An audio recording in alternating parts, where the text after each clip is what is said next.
Well then, greetings again. To you here in the room, hello to the people who are connected via streaming. Thank you all for being here to listen to what I have to say, which is placed in a particular moment of human history, a moment of which humanity is not aware, not even at the level of scientists, because the history of humanity begins exactly 600 million years ago. I don't want to tell you the whole story of the 600 million, but 600 million years ago, a little more, highly evolved beings came to Earth. Their project was to create man. Those who in the Bible, in Genesis, say, "Let us make man in our image and likeness," came 600 million years ago and started a process that initially referred to the animal world, because these beings of light, solar beings, had to bear children, had to generate children, immortal spirits like them, and set them along the tortuous and long road of evolution, of experimentation, so that in a very distant future, the times are very long, these children of theirs would have been gods, conscious of being so. We are now gods, but we are not conscious of being so. And so they started a procedure, choosing. They did various tests. In the end, they chose an aquatic dinosaur. That was to be through a process of genetic grafting and adaptation to the natural environment, was to be the container, the horse of the eternal night that they would generate. And they chose an aquatic dinosaur, the golden feathered serpent, which over the course of a very long process gave rise to the terrestrial anthropoid, to the body. But the body is not the human being. The body is only the container of these divine children that these beings generated. So, 600 million years ago begins this extraordinary, tragic, and beautiful epic of the humanity of the Earth. In the year 2000, we reached 600 million years from the beginning of this process.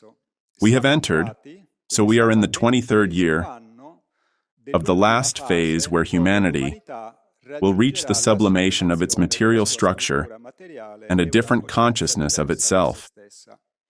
This new phase that has begun will last 100 million years minus 23 years.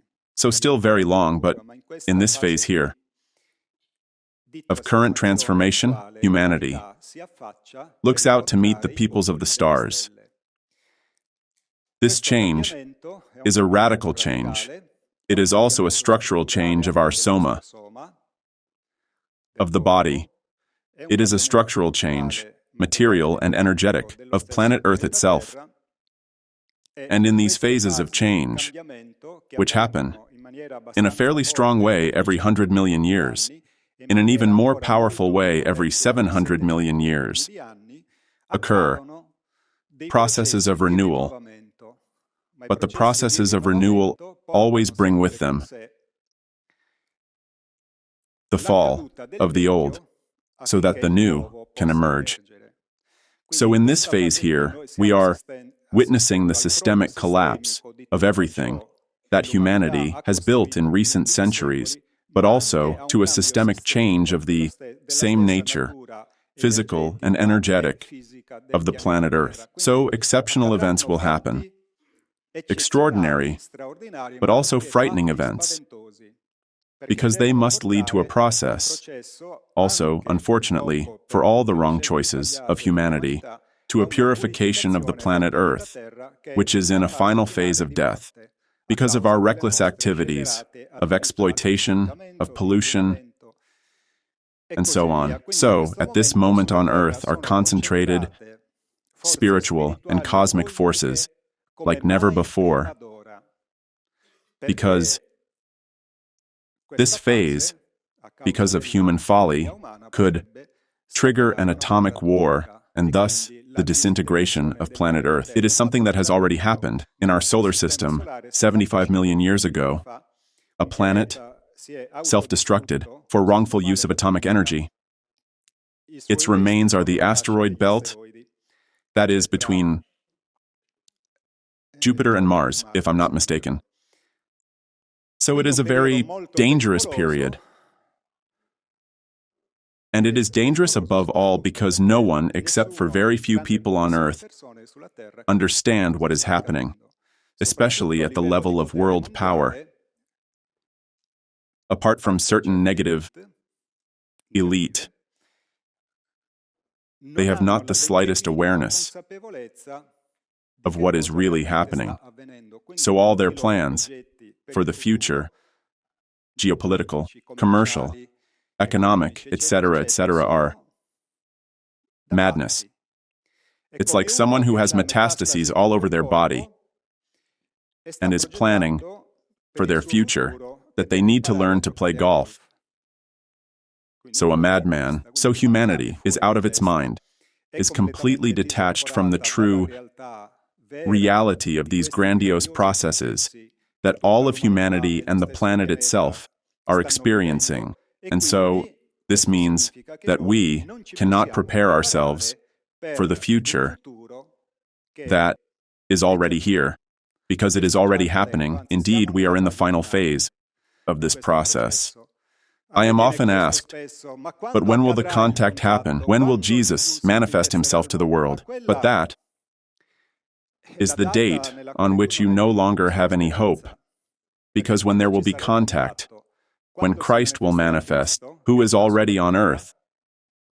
I said it on Red Ronnie. It unleashed a pandemonium.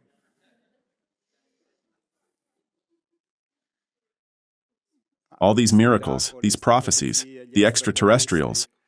Of course, people don't understand it, but there's a reason the Lord is here, because he is the guarantee of our survival. And Jesus is not a religion. Jesus is a human being like me, like you, more evolved, certainly, divine, absolutely, but in the end, he is a human being. He's someone you can sit down to eat with, to chat with. I know that now these seem fantastic things, but Jesus is a real being. He has projects, he has emotions, he has feelings, he has things to do, he has likes, he has dislikes, of course, as the divine man that he is. But he is a real being, not a religious belief. So, since this aspect is the most important within this whole problem, because whatever problem the human being experiences finds a solution if you have power, which can be economic power, it can be scientific power, but you must have power, because if you don't have power, you have no levers of command, you can't make choices, that is, you are subject to someone else's choices. So only a man of great power can find a solution to such a serious problem, because the problem is so serious that the human race could not survive if it did not have help from someone who has the power to take away from the surface of planet Earth millions of human beings. No one has this power on Earth. Xi Jinping doesn't have it. Putin doesn't have it. Biden doesn't have it. He doesn't have it. Not even Maloney has it. She doesn't have it. So, Christ is a powerful one. He gives an order, and he can say, Korea, don't pick him up because he gets on my nerves. He says, all right, Lord, as you wish. That is, Jesus is a commander. He says it to Peter in Gethsemane. If I wanted, I ask my Father, and he sends me more than 12 legions of angels. Not by chance, Jesus uses a Roman military term, which was the imperial military power that crushed the people. of Judea of that time. He uses it on purpose. He says, I am a military chief. I have power. For love to us, he decides not to use his power and gets himself killed. Because, you see, if one has no power, his act of charity is worth little. Because he who has no power cannot choose, he cannot choose. He is crushed by a superior contingency. Instead, the powerful one who can afford anything is free. He can say yes, he can say no. No one can force him. So Jesus, who at that moment, 2,000 years ago, was the most powerful man on earth, much more powerful than Caesar. I have so much power that I get myself killed. I don't react. That is the most extraordinary act of power that humanity has ever been able to see. No one has understood it. So this powerful one, 2,000 years ago, decided so. But now he says, no more. But he, as a man of power, who can give order and be obeyed by a gigantic number of civilizations of space, can solve the problem for us, and he will solve it because he promised. There is a passage in the Gospel of John where he says, Father, I consecrate these here, who have come with me, and they are the 144,000 elect, who came from Sirius. But all those who will do what the elect do, I recommend them to you too, and those are the ones who are called and who will become elect. Election is not something that I have in my pocket. I must earn the election. It's a competition. Do I want a permanent job? I must take the exam and pass the test. Do we want a place in the new society of the future that Christ will establish on earth? Yes. Well, you must pass an exam. You must prepare, do your homework. You must study because it is a very complex topic about which humanity, unfortunately, still knows nothing, because we invented religious creeds, which are the most stupid and foolish thing one can imagine. Because if we are believers and accept being children of God, and thus spirit, how can a religious belief, spirit, be in a body? And then I who believe in Christ, what about the Buddhists? Should they stay in the acorns? And where are the Muslims in the melons? But if we all are born, grow, age and die, isn't there a natural law that imposes this on us? So what does religion have to do with it? It's just a great deception, a manipulation to crush people. And there is a class of human beings. They don't have to work. They don't have to go to the shop. They live for free on our backs. And this is the clergy. Of any religion, like politicians, they live on our backs. They don't work at all. The art of politics is to screw over citizens. They've amply demonstrated it. Just look. Thank God today there's internet.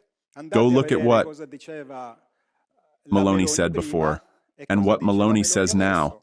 Exactly the opposite. A pike dive with triple backward somersault. Forward, sideways, right and left. Not even at the circus can they do it. Or the 5 stars, or the PD. PD, poor devils.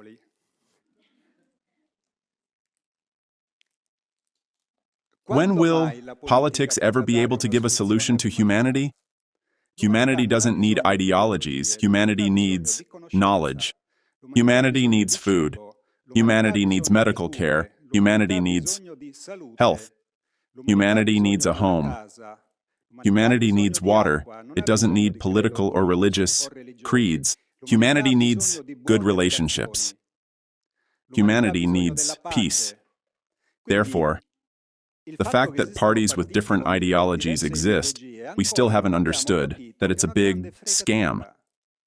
Because the good of society is when it's united.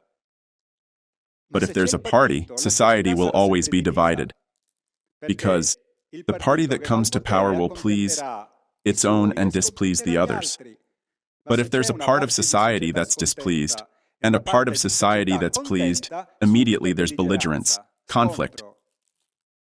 We are still so little evolved and so little conscious that we're inside this little game that is only and uniquely to our disadvantage. The most dangerous, most evil toxin that exists in this world is not the virus. It's money. If you remove money from society, you've solved a lot of problems. Crime no longer makes sense. If you provide good schooling, good education, good art, good sports, young people don't do drugs. Mafias disappear. So we try to provide solutions to problems in a wrong way. We must go to the root of humanity's evils. If we don't go to this root, humanity's evils, ergo of our personal life, because we are humanity, will never end. So in evolved extraterrestrial societies, the first thing that disappears is money. Gone. And someone will say to me, but how do we make exchanges? Exchanges? But why? Do you charge your son for lunch at home? Well, no, not my son. And what difference is there between your son and someone else's son? We only need to produce. That is, extract. The planet gives us goods. Design, process, produce, and distribute. End of economics. No fluctuation. Do we create an institute? How many are we? 1 billion. Good. 1 billion people. We need 3 billion underwear. Let's produce them and distribute them. That's it.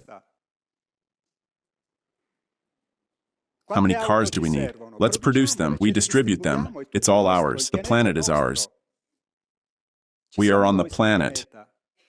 So this little game of divide and conquer only favors those who want to dominate us, who want to speculate on our life. Sooner or later, we'll understand these things. Because all those complicated economic litanies, the Bocconi people, bullshit.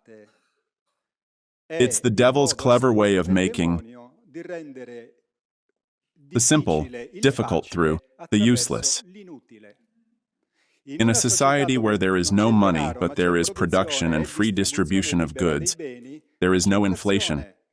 There is no loss of purchasing power because you don't purchase anything. We only need to, as part of society, give our contribution to society, a physical contribution. I clean the streets, a cultural contribution. I provide education. But when all citizens of the world, well-educated, well-instructed, without any problem of suffering for the future because everything is guaranteed, well, I will be happy. So happiness is not difficult to achieve.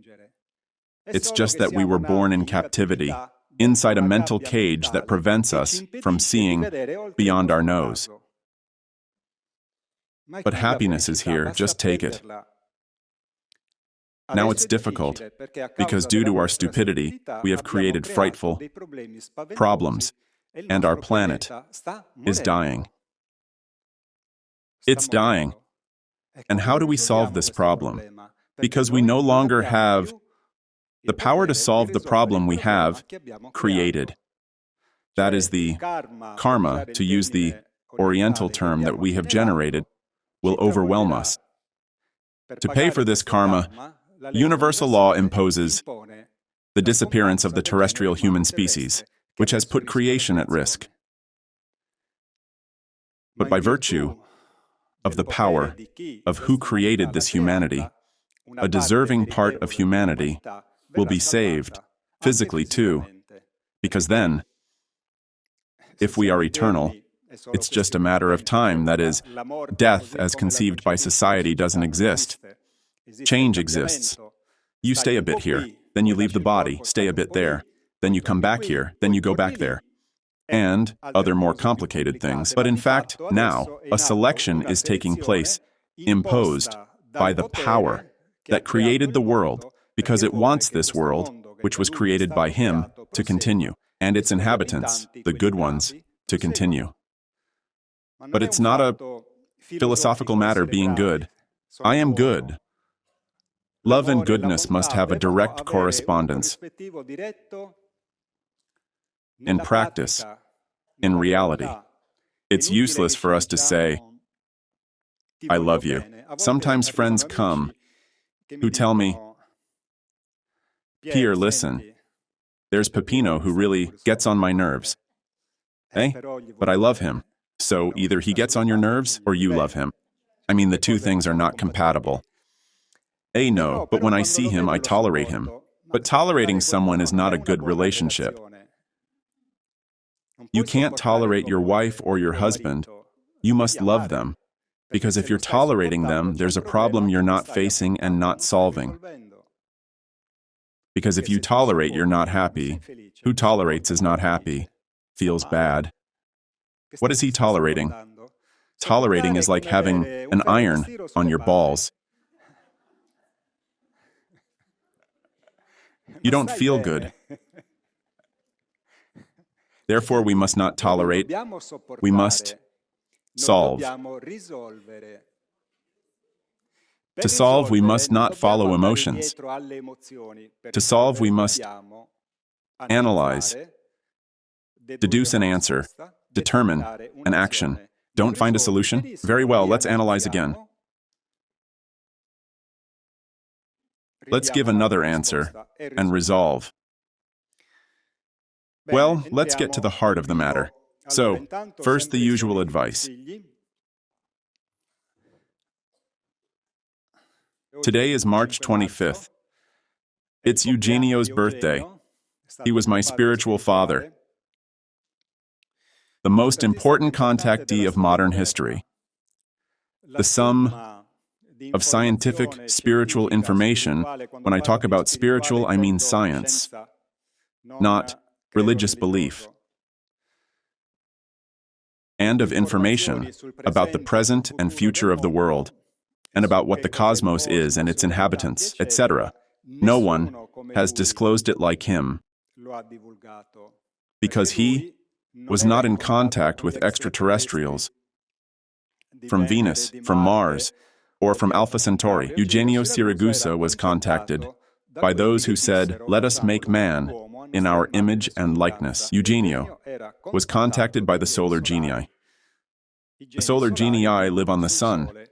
On the sun live the angelic societies. Where do angels live? Not on clouds, because aviation would have exterminated them all. Angels live on stars. They are called astral. Astral is not abstract. It comes from star. So, beings of light, obviously, must live in stars. So in stars, in our sun, live three levels of solar society: the fifth, sixth, and seventh dimension. These three divine hierarchies, cherubim, seraphim, and thrones, cherubim, seraphim, and thrones, fifth dimension, sixth dimension, and seventh dimension, live on the sun at different levels of the sun's structure. The least evolved dimension, the fifth dimension, that of the cherubim, lives on the surface. The other dimension, a bit deeper inside, the seventh dimension, lives in the internal nucleus of the sun, which isn't 1,000,000 degrees hot, but is at room temperature. And the internal planet of the sun, where Father Adonai lives, is called Ummo. Ummo, humanity, the children of Ummo, the heirs of Ummo. So Eugenio was contacted and programmed by the solar genie. So honor to my spiritual father who awakened me, who was my master, and who left humanity the most precious gift of knowledge. So I would like an applause.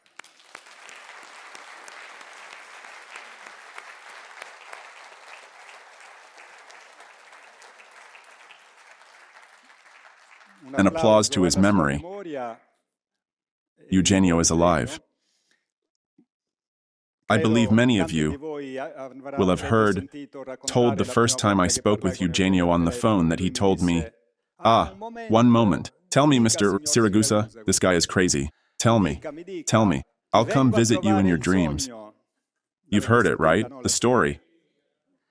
And still, he comes to visit me in my dreams.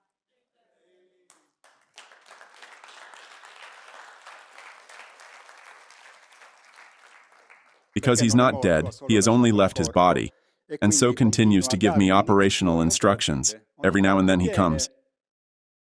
I believe I saw him a few weeks ago. That he asked me to do some things. So, this channel that he opened 34 years ago has never closed, even when he went away, by the way. The evening the day he died, I was sleeping in my room at night, and I suddenly woke up because he was there.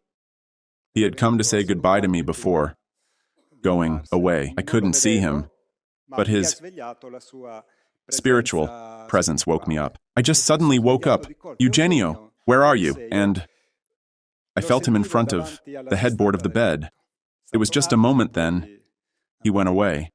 And he also went to say goodbye to Giorgio, as we had both the same experience.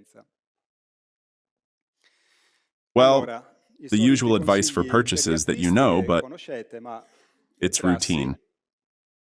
So, you need to do your homework. You must study, study, study.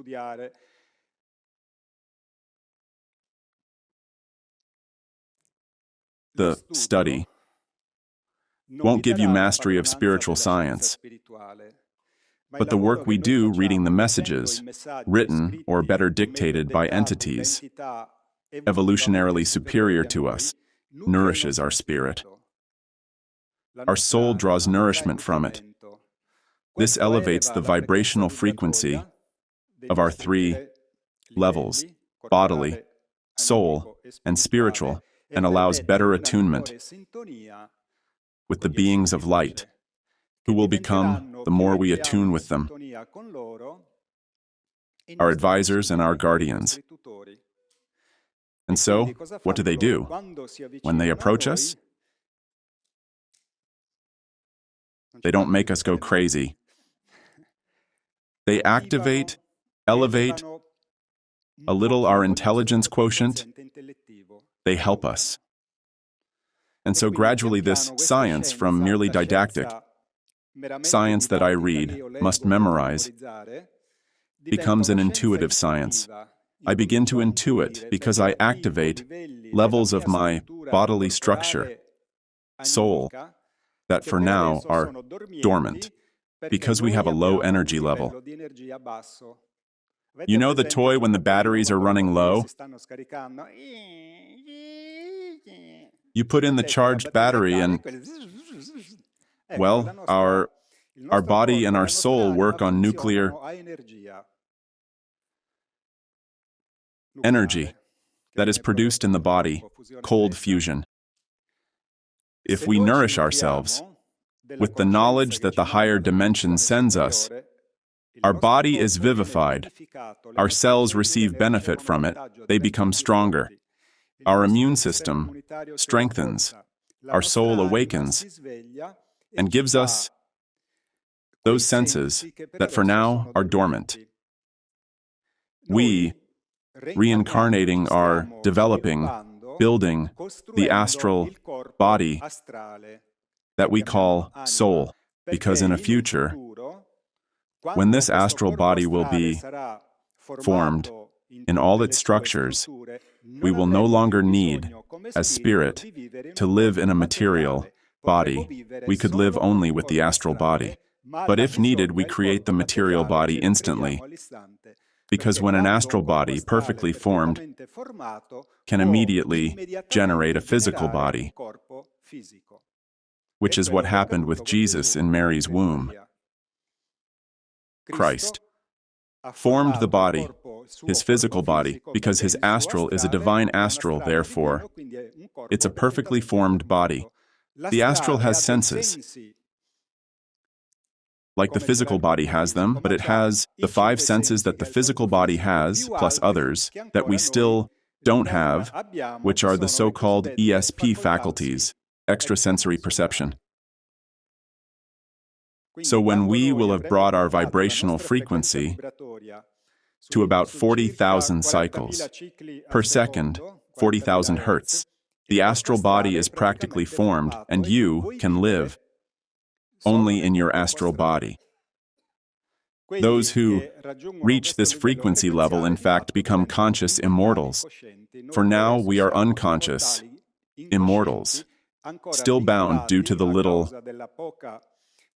development of our astral body, to indissoluble bonds that only the laws of nature can unite and untie, that is, birth and death.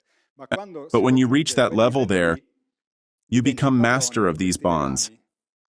That is, you can enter a body that's dead and vivify it, but you can enter and exit as you please. You are no longer, that is, you are untied from those bonds. So, we must study to amplify our evolution, obviously, do the works. On my website, besides the articles that you find, so lots of information, in the free resources section you can download 20 books in electronic format that were written by human beings, but dictated by cosmic and divine beings. For those who don't like the electronic format, we have them available because many people still love to have it in hand. And moreover, it has a cost. That is, less than what you would spend if you went to a copy shop to have it printed on your own. So these books are very important. They are the foundation. I chose them because they were the initial foundation of my formation.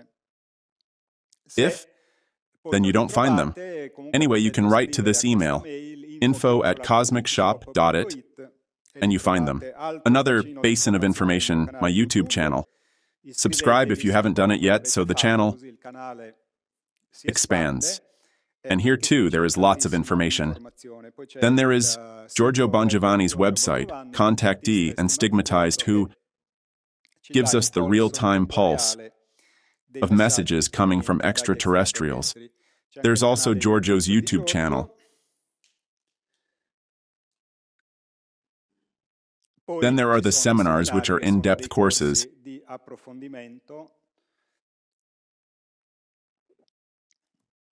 Very in-depth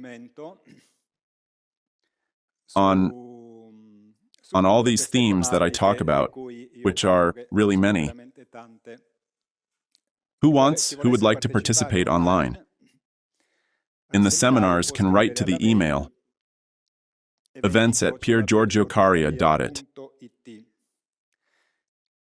You can subscribe to the newsletter so you receive the information. Then there's my Instagram, where I also publish information, articles, appointments, etc. The same Telegram. If you subscribe to the Telegram channel, you will receive automatically all the info. Events scheduled at the end of next month, the 30th of April 2023, in Milan. I continue the theme on Hollow Earth that I'd started in Marca, but for logistical and structural reasons, I will continue it in Milan. The Triangles of Mystery, from Bermuda to the Devil's Sea, which is near Japan, inexplicable enigmas, or hidden secrets. So I will talk about all these mysteries. Seminar of an entire day that starts at 9:30. Stop there, go back. No, here it is. Good. It starts at 9:30 until 6:30. So an entire day where I will talk in a quite extensive way, both about the facts that happened in these places. Not only Bermuda and the Dragon's Triangle. I will also talk about the Adriatic Triangle and then about what happens, what these triangles are, etc., which are intimately linked to the concept and topic of Hollow Earth. I've done many seminars in these years that are still available for those who want them. The Last War of the Antichrist, the present and the future according to the science of spirit, is an analysis that no one else can provide you with about the true motivations of what is happening between NATO, Russia, Ukraine, etc., because without the science of spirit, any explanation, in fact, is incomplete. That is, it doesn't tell you the true truth. That is the true causes that lie behind. The themes are many: birth, death, and reincarnation.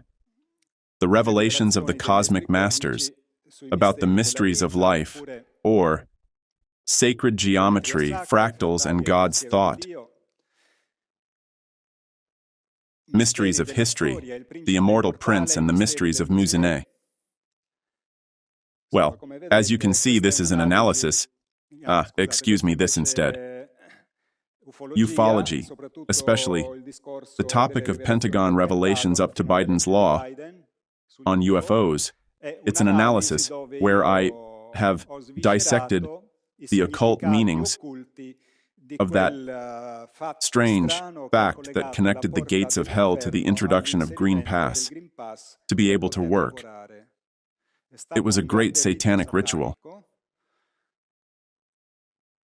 And the Italian people was offered to the Luciferian deity for the achievement of their power goals. Then, extraterrestrial activity and world events. Then I'll leave time, obviously, for your questions. About an hour, I think approximately, of things to show you. I have very many, I don't know, if we'll manage. So let's enter into the aspects of things that are happening, uniting facts that are apparently irreconcilable, apparently very distant, that in reality are pieces of this gigantic mosaic of transformation of planet Earth and the entire human species.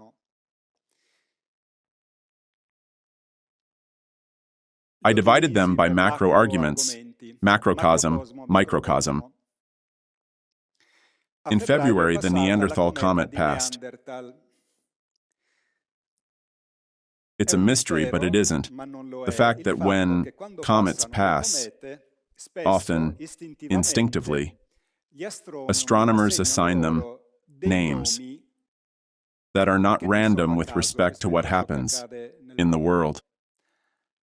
The Neanderthal comet, called C/2022 and 3, reached its point of minimum distance from Earth, which was about 42 million kilometers. Precisely in the first days of February, it had been 50,000 years since it passed near our planet, that is, right from the time of Neanderthal man. And it was given this name for this reason. It's curious, I told myself, because at this moment, humanity, in its large majority, is regressing towards primitivity. That is, humanity is becoming a man, a cave, human being with nuclear weapons, because everything that I am witnessing, and you too, obviously, at national and international level, is of a frightful level of low. Now it's the law of the jungle, the law of the strongest. The United States of America allow themselves to violate any rule, any treaty with impunity. They have debts and don't pay them. They don't have resources and steal them. With fake wars, that is real wars. They call them to export democracy with bombs, except then democracy is still not there in Iraq, much less is it in Afghanistan, where the Taliban have returned to power. In Syria, thank God, it is being restored because Mr. Putin, that is ISIS, which was financed by Arab states and United States of America and Europe, was destroyed with bombs. So, this law of the jungle that has made all international rules jump, because when Europe and United States say we are for a society based on rules, the rules these people talk about is only one. We do our own business as we please, without respecting any law and any international right, etc., etc. Now they have issued an arrest warrant for Putin from the Hague court for a story that is not even known, if it's true, when all the frightful crimes committed by the United States, by Israel, and by other Western powers, no one has ever prosecuted them from the Hague court, which, by the way, I believe received a laudatory funding of billions of euros from the European Union. So now everything can be bought and everything can be sold. There is no more honor, no more loyalty, no more truth, no more law. We are in a true Wild West, and so this comet with its name, in fact, has put a stamp on the state of humanity, which is regressing to a level of primitive social structure. Not even tribal, because in the tribe there are rules that are respected, but based only on the oppression of the strongest over the weakest. Now, however, a big problem has arisen, that the strongest are the others. So, while we continue to see ourselves, because we are manipulated by the media, as the center of the world, now the West is the periphery of the world, because the axis of the economic, geopolitical, and military world has all shifted to the East. Because we have China and Russia allied. China has more than 1.5 billion inhabitants. A frightful productive power, it has become the first economy in the world. Russia is the first nuclear power in the world, in terms of quantity. At the level of conventional weapons, we Westerners are still first, but at the level of technological advancement and number of atomic weapons, and also of technological advancement in atomic warfare, the Russians are first.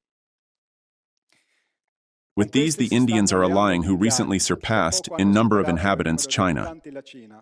So just China and India make 3 billion human beings, plus Russia. Then Algeria joined the BRICS. Egypt joined. Argentina applied. There's a queue.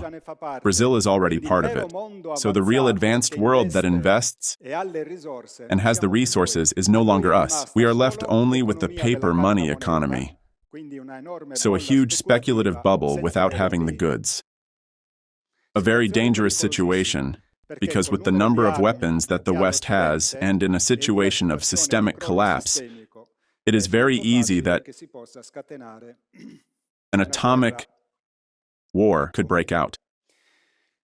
This is another photo of the Neanderthal comet, a comet of green color. Green has two values. It's the green of anger and the green of liver, of bile.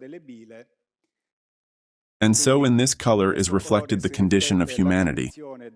But it's also the green of hope that comes from the universe with extraterrestrial civilizations and with divine beings.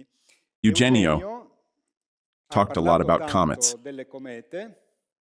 that have a fundamental role in cosmic macroeconomics.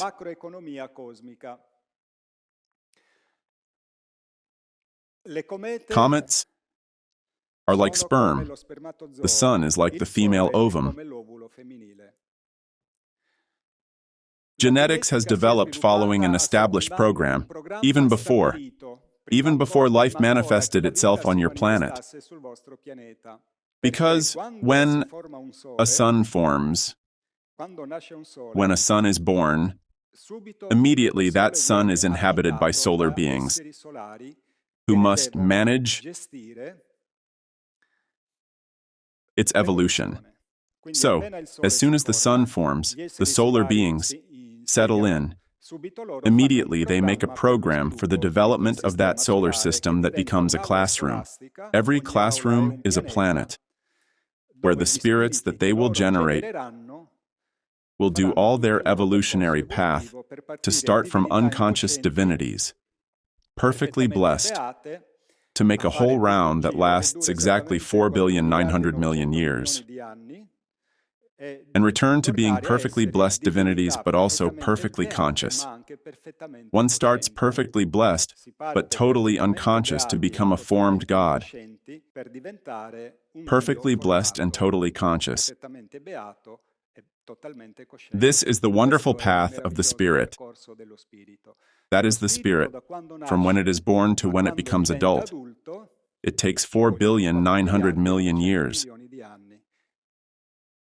With that time is completed the creation of a conscious God. These things no one teaches us. Genetic modifications occur by force of a law supported by the cosmic creating intelligence.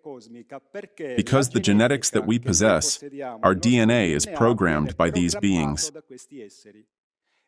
And our DNA is always in relation with the particle flows of the sun. The sun is always inside us. Years ago, I met in Mexico City an elder, Maya master, and we were chatting. And in the end, the discussion ended up on the sun. And he tells me, he says, well, yes, the sun is very important because we live in the sun. What? Yes, we live in the sun. No, I told him. We live on Earth, the sun is there. No, he says, you're wrong. Your point of view is separative.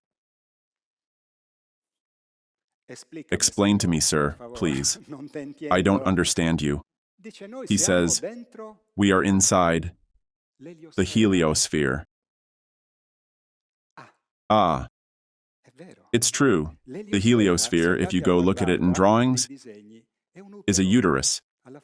It has the shape of a uterus, it's like an egg. And the heliosphere forms because the particle flows emitted by the sun, remembering that the sun travels with the entire solar system at 800,000 kilometers per hour around the galaxy. Therefore, the sun generates an outward push of particle flow. They call it solar wind. You will have heard about it. The speed creates a clash with everything that is in outer space, and this creates a balance where a macroscopic microclimate is created. A solar microclimate is created, full of solar particles, which is the heliosphere, and we are always inside the heliosphere. It's our womb, it's our home, it's our mother. So we and the sun are always indissolubly bound. In fact, Guglielmo Marconi discovered a technology that could interrupt the solar flow that passes through each human body. Do you know what he discovered? That not even mechanical engines work if the solar flow doesn't pass through. In fact, he did an experiment on the Via Aurelia that was only known because at that moment when he does the experiment, on the Via Aurelia, the douche's sister was in the car. The cars stop. So everyone gets out saying, but what's wrong? Nothing. It wasn't working. Then suddenly, all cars start up again, and it was Marconi who had activated this machine, which then he never gave to the douche because it was a weapon that could kill all humanity. In fact, he consulted with Pope Pius XII, and he told him, dismantle it and scatter the pieces left and right. Then I learned from Luigi Igina, who was his disciple, that Marconi died because he didn't dismantle the weapon, but continued to do experiments. However, he did them on himself.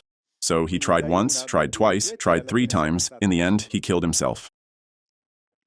But he had discovered this weapon. In fact, Mussolini thought he would win the war. He said, we would have the weapon. That makes us win. And instead, Marconi gives him the finger because the Pope told him, if you give the weapon to him, humanity is over. So the sun is most important, the Logos. Memorizer of the program is the sun, the creating intelligence and the Holy Spirit. Or better, the astral instructor, astral from astral, or creating genius. In it are contained the forms and the substances, meaning the projects, of development of the solar system, of the inhabitants, and from it spring forth the images that encompass all the evolution of a solar system from alpha to omega. The form of flowers, plants, animals, human beings is established by these projects that reside in the sun, because in the solar particles reside the genetic programs that impose on our DNA and on the DNA of living creatures to develop according to the sun's project. Because all the fauna, vegetal and animal and human of the solar system must be harmonic for the biological, astral and spiritual equilibrium of the macromolecule solar system, because we are all inside the womb of the sun, inside the heliosphere.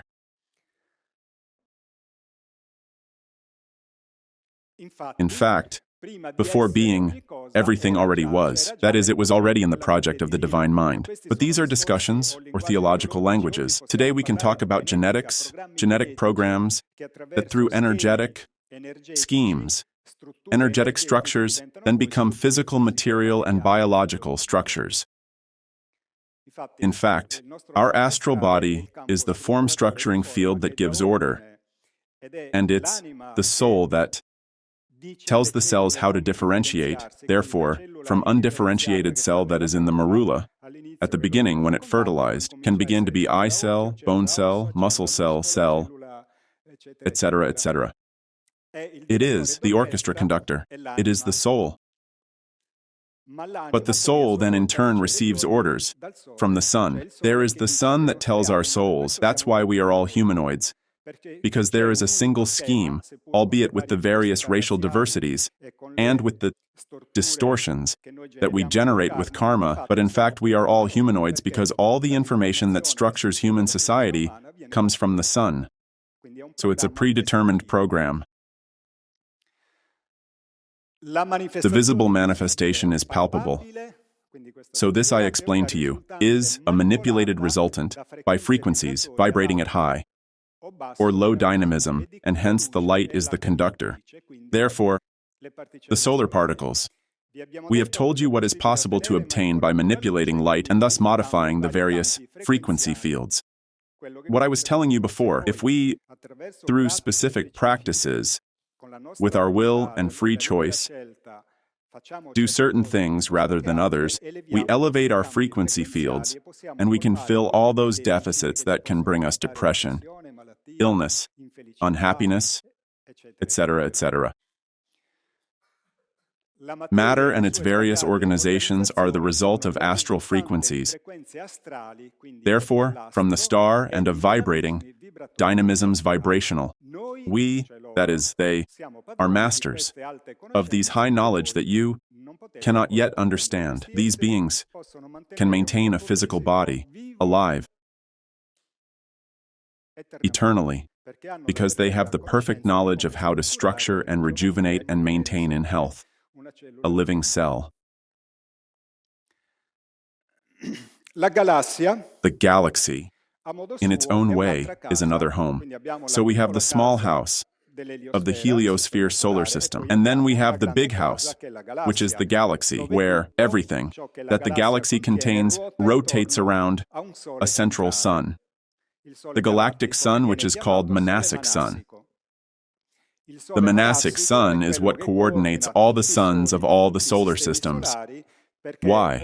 Every part of the galaxy must have its own specialty, like a human body. So there's the part where there's the liver, where there's the spleen, where there's the heart, where there are the lungs. Therefore, the galaxy is a gigantic macrocosmic body where there must be a control unit, harmonizing and ordering, which is the Manasic sun. And comets are the informers that bring to the specific suns of each solar system the information that comes from the Manasic sun. Therefore, they are the sperm that must fertilize, that is, bring the new frequency, the new information, to the egg star, sun. Only to the gods is given to know the prodigious, infallible creative art and the secrets of divine intelligence, genetic engineering of the supreme intelligence, omnificent of the cosmos. The cosmic zoids, comets, have their specific function in the creative economy. Comets are not by chance. They carry with them a causal program, very precise and determining, aiming to structure or to influence, according to the idea of all creating intelligence. Message of March 17th of 86, almost 40 years ago. Therefore, the comet, Neanderthal. A few years ago, the Neo-Wise passed. New wisdom. The Neo-Wise was the comet that gave the information of the things that happened in these last years. This one here brings the information for the beginning and the end of change to arrive in the beyond, let's say, in the new era, let's say so. Comets compared to suns are entities, extremely small, physically. I'll show you only 2 videos. And you see what kind of anomalous and absurd reaction The sun has, when comets pass, they have actual orgasms. You will have heard, I believe, the news that when the sperm fertilizes the female egg, there is a release of energy, light. An explosion of light occurs. When the female's egg is fertilized, look what the sun does. These are NASA videos. See, we have the comet. This is the sun. Look. Look how it spins with its tail backwards, because comets' tails are not. The sense of direction is generated by the solar wind. In fact, when it passes to the other side of the sun, it seems to go in reverse. Let's see it again. Do you see? The tail is in this direction. Do you see it turning? Here it is. And it travels in reverse. See the explosion of energy that the sun has, because just by passing nearby, the comet releases an information that the sun perceives. This was January 2002.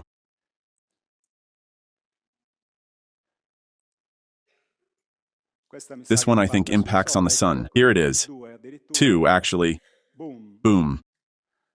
So the sun, when comets arrive, has these crazy energy explosions because they receive the new information. In 2016, in May, this other comet arrived that hit the sun, and there's a message concerning it.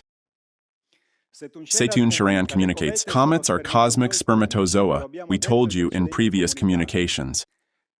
The comet, which one of your Earth probes has filmed, has transmitted to your sun the informative genetic code on terrestrial and cosmic events that will be realized from the beginning of the year 2017. We remind you that your sun, together with all those of the galaxy, is connected to the monastic sun. What I was telling you before, placed at the center of the Milky Way, that is, of the galaxy.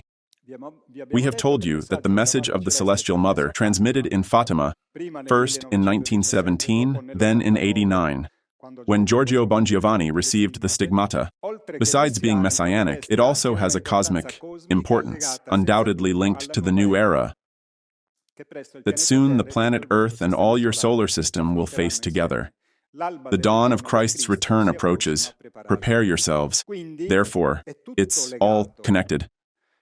What happens on Earth, what happens in the astronomical world, what happens in the extraterrestrial world, what happens in the spiritual world. It's all one of this great, magnificent, gigantic, and harmonious development of evolution of the spirit. So you can't separate the two things, and extraterrestrials harmonically insert themselves in all these processes because they are fully conscious of all these things. After all, in their societies, they have everything. They don't have to work. They don't have to pay bills. Robots do everything. There is a physical civilization like us. They have self-cleaning houses. They don't even have to change the sheets. Machines do everything. When it's lunchtime, they push a button. A little door opens and brings them the food already prepared. They eat. They throw everything in a hole that is connected to a central that recycles everything. They don't produce garbage. That's it. They live to know, travel, love each other, have children, and know the universe. We will get there too. We will get there too.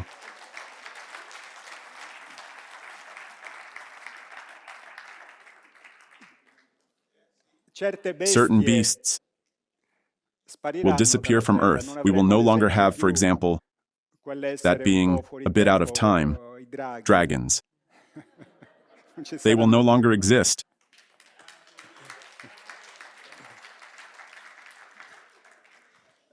Human, prophetic, and extraterrestrial geopolitics, because by virtue of the picture that I have just painted, Geopolitics cannot be separated from prophecy, cannot be separated from the extraterrestrial visit, because prophecy is not a religious fact. Because in those messages, it is said, I knew you before you were, because the project is mine. Therefore, I already know where you will go. With prophecy, I warn you, therefore, putting prophecy in the realm of religious beliefs is wrong. It's harmful. It's self-harming. Because it's like a doctor who tells you, Diego, don't eat the cake anymore. The saker with all that chocolate, it's bad for you. Your liver will explode. Instead, Diego, who is here in front, says, no, I'll eat it, and he gets sick. So prophecy is telling you, don't eat the saker. It's bad for you. Then do as you wish, because you are free to choose your destiny. Therefore, prophecy is an act of mercy of the designer. Divine engineer, scientist, not an old man with a beard sitting on a cloud there.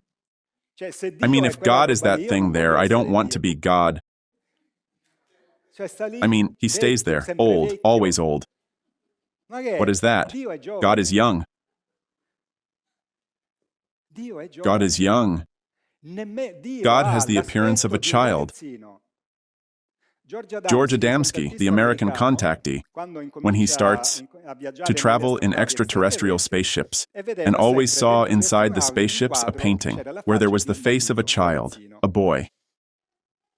Well, it must be someone's son, but 1, 2, 3, 4, 5 times it was always the same face, that one.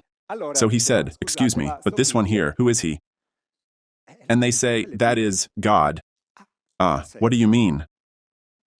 But God isn't an old man. Old man? But there is this divinity that has absolute power over everything. And what does he do? He makes himself eternally old? He's not stupid. And God is a child. God is joyous, is playful. Sure, but he's God, he has power over everything, but he is young. Eternally young, eternally a child. Children, you see them. They never get tired. They have nuclear batteries. From morning to night, they run, jump, turn, fall. They don't break.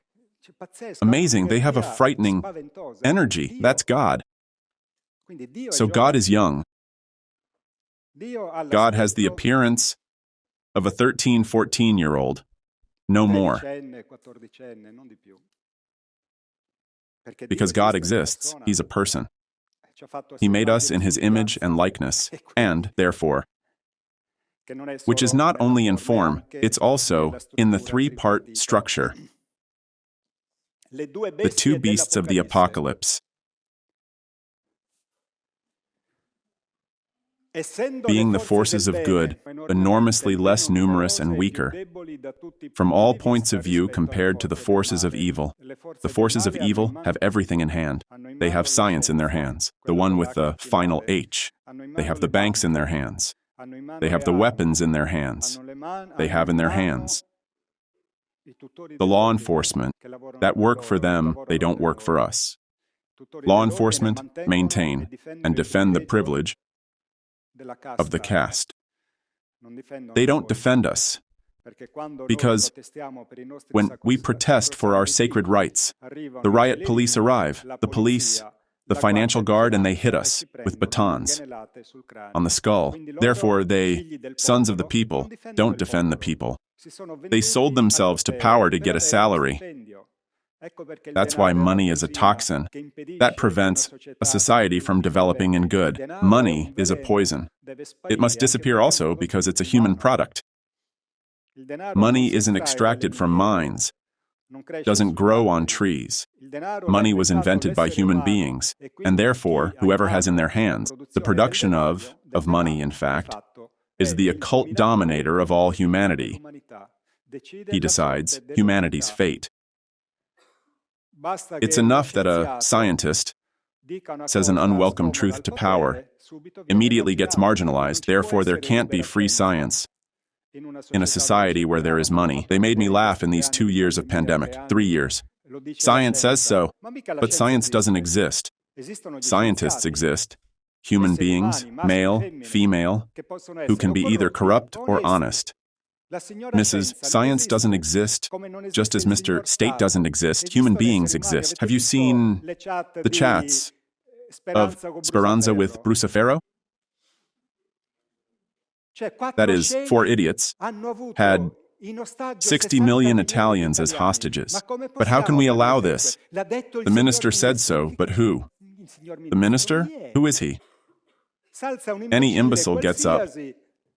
A drink seller. The minister. You had to do so because I say so. Then liars don't even take responsibility. Science says so. But who is science? I haven't met Mrs. Science. I know names and surnames of people who can be honest or corrupt. There is no science. We are the stupid who believe in this nonsense. There are honest scientists and dishonest scientists, good doctors and criminal doctors who made a lot of money with that demented protocol, Tylenol and watchful waiting.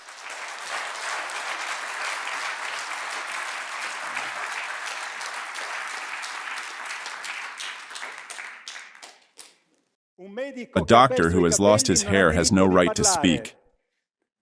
And then he's short. He can't be a scientist.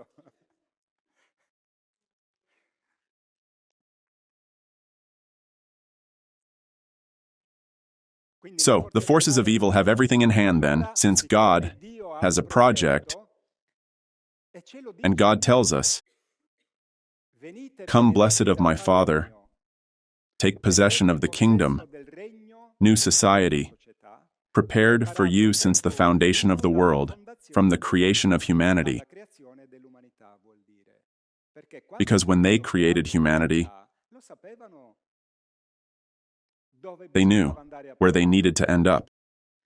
Therefore, God doesn't allow anyone to ruin his project. Therefore, he enters human history for the fulfillment of his project of salvation. That is the establishment of the kingdom. To do this, he divides the global Antichrist power into 2 factions. These things, then, I explained thoroughly in that seminar, the Antichrist's last war. Because, in reality, you see, it's always said yes, but NATO didn't keep the pacts with Gorbachev. It expanded to the east. It's not true. It's true that they told Gorbachev, but when the Soviet Union collapses and Yeltsin comes to power, Yeltsin agreed to join NATO because he was paid by the Americans. He was in their hands, that drunkard there. And at the beginning, even Mr. Vladimir agreed. Go look at the history. There was a whole bureaucratic process to get Russia into NATO, and the Russians agreed. There was a phase when Mr. Putin agreed because Putin is chosen by Yeltsin. But at a certain point, this gentleman overturns the table, and he does it spectacularly in 2007 at the International Security Conference in Munich, where he makes such a speech that everyone's dentures fall out. Those of the elite, the Antichrists first of all, who is always present, even if no one knows who he is. They all remain open-mouthed, saying, "But what is he saying? Has he gone mad?" Do you remember? While Putin was fooling around with Berlusconi, was going on vacation in Sardinia, there were even photos of Berlusconi with Putin by the pool there, in the villa, with naked women, all naked. Because it was hot, obviously. They were together. Photos of Putin with Bush and all happy. At the G20, at the G8, the G7 becomes G8 because Russia enters. So there was a phase where the Russians were flirting with NATO, and they agreed. They signed treaties. Only at a certain point, Putin understood something, that he would have been rich, but not powerful because he had to obey the Antichrist's orders. He had to sell the Russian people, Russia, and all Russia's resources. And he said, "Oh yeah? No." He overturns the table, but he overturns the table because a divine force enters his mind that must achieve its project, and therefore, at that moment, God splits the power, and two antichrists are born. One is the Antichrist of rebellion, Judas, because the Antichrist is the reincarnation of Judas. The other is the Antichrist that God reserves for himself, to hurl him against the other, Antichrist. Still, he is an Antichrist. He uses money, uses weapons, uses atomic bombs, kills. He's not a saint. He's an Antichrist. That is, he's against Christ's values, but uses them without him knowing it, obviously, because God, who enters his mind, because God must realize his project, and therefore to prevent that, these frightening world powers crush good. God makes them crash into each other, to annihilate each other. And between two quarrelers, the third wins. This is happening. Therefore, removing God from the geopolitical scene and from humanity's history is the craziest thing one can do. God is always there. And like karma, you don't believe in it, no problem, it always believes in you. And it works. Therefore, there exist precise messages from the divine spheres, where this concept is clearly expressed, that refers to specific passages of the book of Revelation. This is the real cause of the ongoing clash between East and West. Therefore, in 2014, as a consequence of this decision by Putin, but it's a decision because a mysterious force enters in his head. Indeed, even Giulietto Chiesa, with whom I won't say exactly best friends in the sense, however, I was in Moscow with him. Well, we were in good relations. And I asked him, Giulietto, but what happened to Putin? He says, look, I don't know. I'm surprised too. At a certain point, he seemed almost like another person, as if they had replaced him. He says, but that is he a lookalike? No, he says, I don't think so. He's not a lookalike, but he changed. This obscure KGB official, look at the photos from the first years of his presidency. He had his jacket all loose, half bundled up, that is, really the typical expression of Soviet times, suddenly changes, becomes brilliant, fascinating, knows how to speak, expresses concepts that in the West we haven't heard since the time of Abraham and of Methuselah. A divine force entered to destroy the other Antichrist and make space for those whom God loves. Therefore, as a consequence of Putin's decision to say that the unipolar world wasn't good, NATO unleashes against him. When I say NATO, the West, etc., it's the Antichrist, because the West is governed by a tyrant who is Mr. Judas Iscariot, son of Satan, the son of perdition, who is part of the selective process of separation of wheat from tares. Let's not forget that we are inside that process there. Therefore, in 2014 in Ukraine, terrible things happen that bring us to those escalations that we are living. And this matter, the extraterrestrials have announced it with their messages, but also through crop circles, outlining the very dangerous war scenario that we have now in Europe. Therefore, in 2014, in a turning year, February 20th, 2014, Ukraine civil war, over 100 dead, European Union sanctions. There was Maidan, the Odessa massacre. As a consequence, you see, February 20th, a month later, in great haste, Crimea asks to reunite to Russia.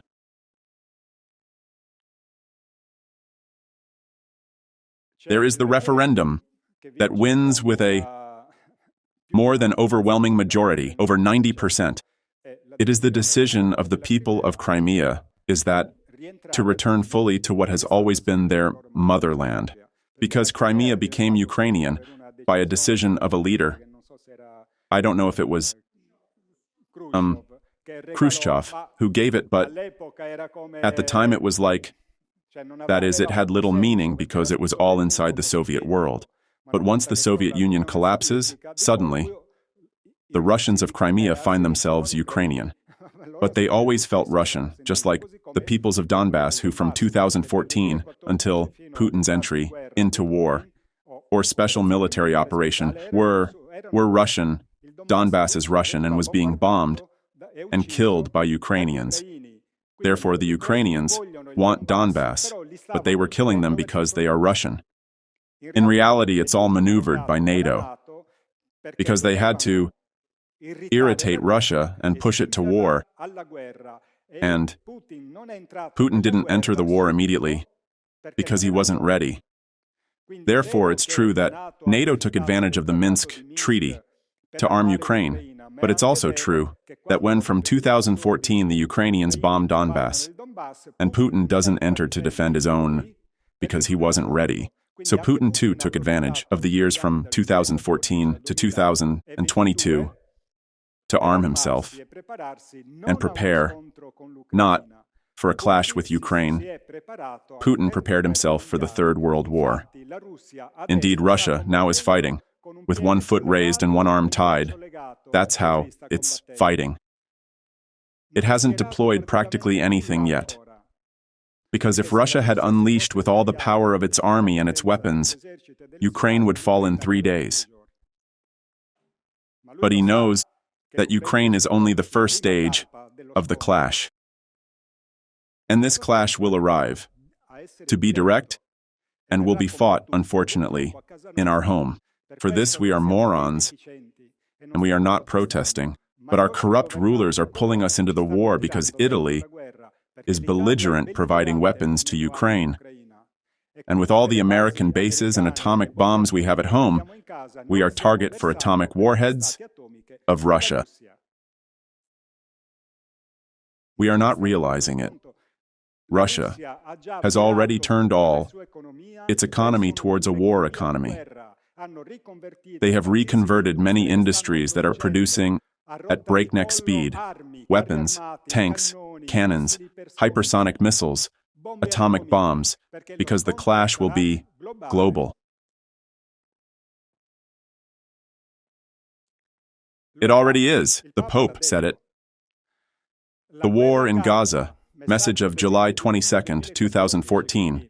Therefore, a few months after the events of Maidan and of Crimea's entrance, of Crimea's return with Russia, the war in Gaza, the war in Ukraine, in Syria, and the various bloody crises that hit many countries of the Middle East, of the East, of Europe, of Africa, and finally of Asia, are the prelude to the Third World War that the powerful of the West want to unleash against Russia and China. Do you know why?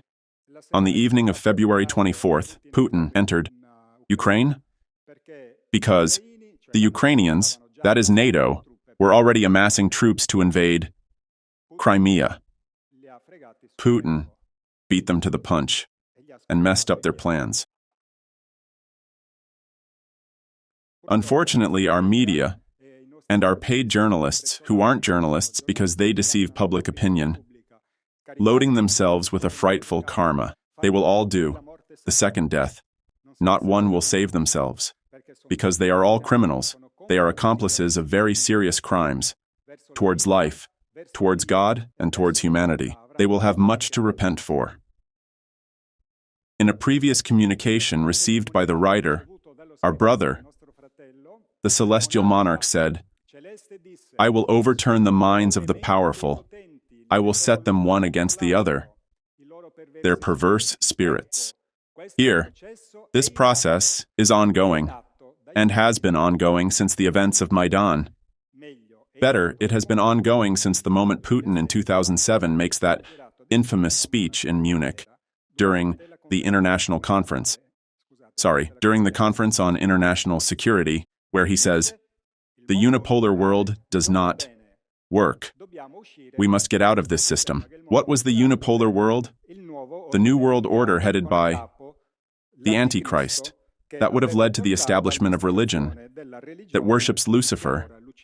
Indeed, the elite are all Satanists, pedophiles, etc., etc.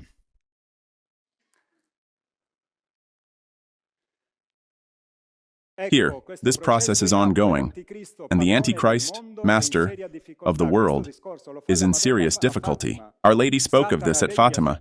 Satan reigns over the highest places, determining the course of things. It's not a religious fact. It's a political fact. It's an economic fact. It's a social fact. Forget religions. Throw them in the toilet. Religious beliefs are only a terrible deception. Only one science exists, the science of spirit. That puts in harmony and within a single plan: man, God, creation, and our destinies. If not, we will never get out from this mess, from our suffering, even private, even within family, even personal. There exists the path of happiness. The path of happiness is knowledge and practice of knowledge. Because rules must be respected, and rules are universal laws. If you don't respect them, you are free to do so, but you always pay the consequences, and you don't escape. The powerful hide behind corrupt judges, corrupt police, and corrupt carabinieri. But after? There is one with the notebook. Do you remember when we used to go to the shop? In the shop, there was the notebook. It says, "Today I have no money. All right, I'll write it down for now." At a certain point, you have to pay.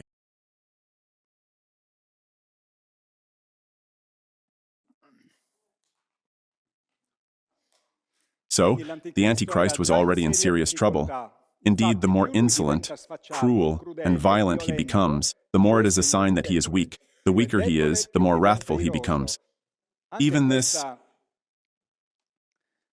accusation of the arrest warrant for Putin from the Hague court, well, it's ridiculous. They are like children. "Hey, you meanie, here, now I'll make you the arrest warrant." They are like this. And I won't even give you the snack, because they are so used to ruling that when someone does, nah, they are like, "But how, you don't obey me?" No. Ugly. And now, how do they invade Russia? It was easy with Gaddafi's Libya, with Saddam Hussein's Iraq. Already with Bashar Hafiz al-Assad's Syria, it went badly for them. The Russian bear arrived, started to bite them, and tore them to pieces. The American gentleman and the European gentleman. Still, the Americans have columns of tanker trucks and steal the Syrians' oil. Thieves. Thieves, the greatest world power.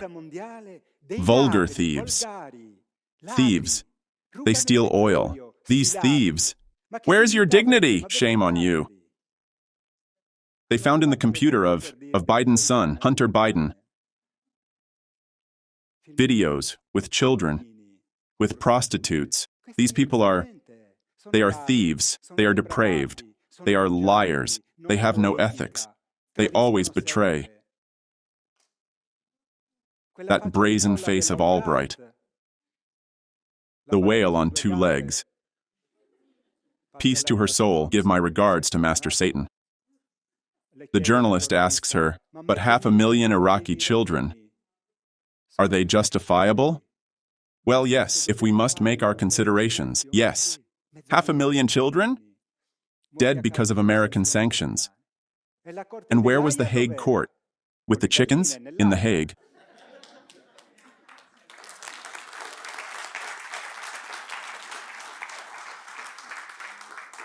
They are bad people. They are criminals. They are liars. They are depraved.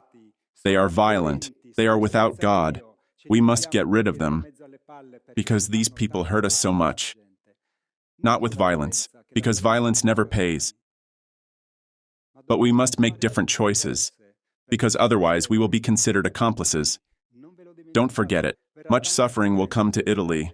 A lot of blood. Many environmental disasters, because the Italian people is complicit in very serious crimes against humanity, and God will make us pay for it. So, The extraterrestrials told me. Do you have the courage to say these things? No. But if you are there, I will find it. All right, we are here, and then I will find it.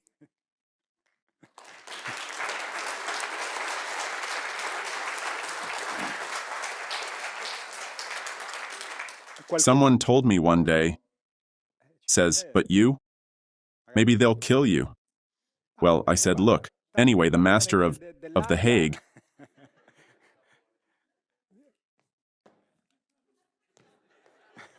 the master of The Hague is always one. It's him who throws the grape shot. If he decides I must die, no one will be able to protect me. If he decides I must live, no one will be able to kill me. So, who do I worry about? He commands. He commands. So, entering into relationship with God, with this omnipotent boy, is very interesting because it changes the logic of life. It changes the logic of life. The other day I received the news of a person, our friend, who was dying. She had a tumor. Someone asked, not me, eh? I'm healed. Just like that. Another friend of mine, her husband called me a few days ago. She was sick. She had bleeding. She was so worried. She got examined. They had to operate. She had a sighting. She saw a sphere of light. She asked, brothers, give me a hand. My body has some problem. My reproductive organs are not going well. Can you help me? The sphere made 4 flashes and went away. She went for the operation. They opened her up and closed her back. There was nothing. All clean, perfect. 4 little flashes of light. Problem solved. So, having friendships of that type is convenient. It solves many problems. Now, obviously, I love life and hope to live long, but if the Father tells me, son, will you offer me your life? Of course, Father, it's yours anyway. You gave it to me. So, then if I say no, it's worse. You know, with the omnipotent ones, you have to reason like this. Do whatever you want. I leave the problem to you. So, the Third World War will begin. But it will be interrupted by the great sign that will make the powerful cry and smile with joy. The servants of God's servants. The servants of God's servants. The servants of God are the 144,000 angels who came with Christ. Why are they chosen? Technically, it's obvious, really. The chosen ones are chosen because they come from more ancient humanities that have already been redeemed. So they have already lived their universal judgment. So they come here, they cannot fall. They have already passed the exam, and they give us a hand so that the servants of the chosen ones, therefore, the servants of God are the chosen ones. The servants of God's servants are us, humanity of the earth, who must imitate their lifestyle. Do like them, so we too become servants of God, and God saves us. That is, amplifies our evolution in crop circles. Look, in 2015, the symbols of war appear. 2 missiles with the sign of the hydrogen atom, therefore the atomic bomb, that clash, 2 powers, 2 nuclear powers. Here, even clearer. The H of hydrogen, see, in the center, and 2 nuclear missiles, that clash. In 2015, they announced the war as if that wasn't enough even, the symbol of the East, the crescent moon, and that of NATO. Here you can see better. And 13 sections in the circle. The circle is God, represents God. So everything that is happening geopolitically between East and West is wanted by God. And what does God want? The Kabbalistic numerology tells us 13. 13 means end of a cycle, new beginning. The old systems must end. because there must be a necessary transformation. So it's death, transformation, and rebirth. 13 is also drastic change, which can be positive and negative. That is condemnation and salvation. Perfect. Then, another crop circle appears. Look how beautiful. 23rd of June, 2016. With colors, you understand better. 2 sharks, 2 beasts. Inside the circle, a wheel. This is a triskelion. The triskelion is a solar symbol inside a circle. So it's the sun, God. The triskelion is God's dynamism because the triskelion is the Celtic symbol that corresponds to the swastika. So, divine dynamism, that puts the 2 beasts, see, they are chasing and biting each other, puts the 2 beasts against each other. And inside, look, 6. 6. And 6. 3 sixes, the symbol of the Antichrist, which is also the symbol of Google. You see it? Of Chrome. Message. The beast that comes from the sea, United States of America and allies, I add, is the one that comes from the earth, Russia and allies, I add. Apocalypse chapter 13. The time of the Antichrist is ongoing, and the Anno Domini 2016 continues to exalt the infernal glory of the prince of this world.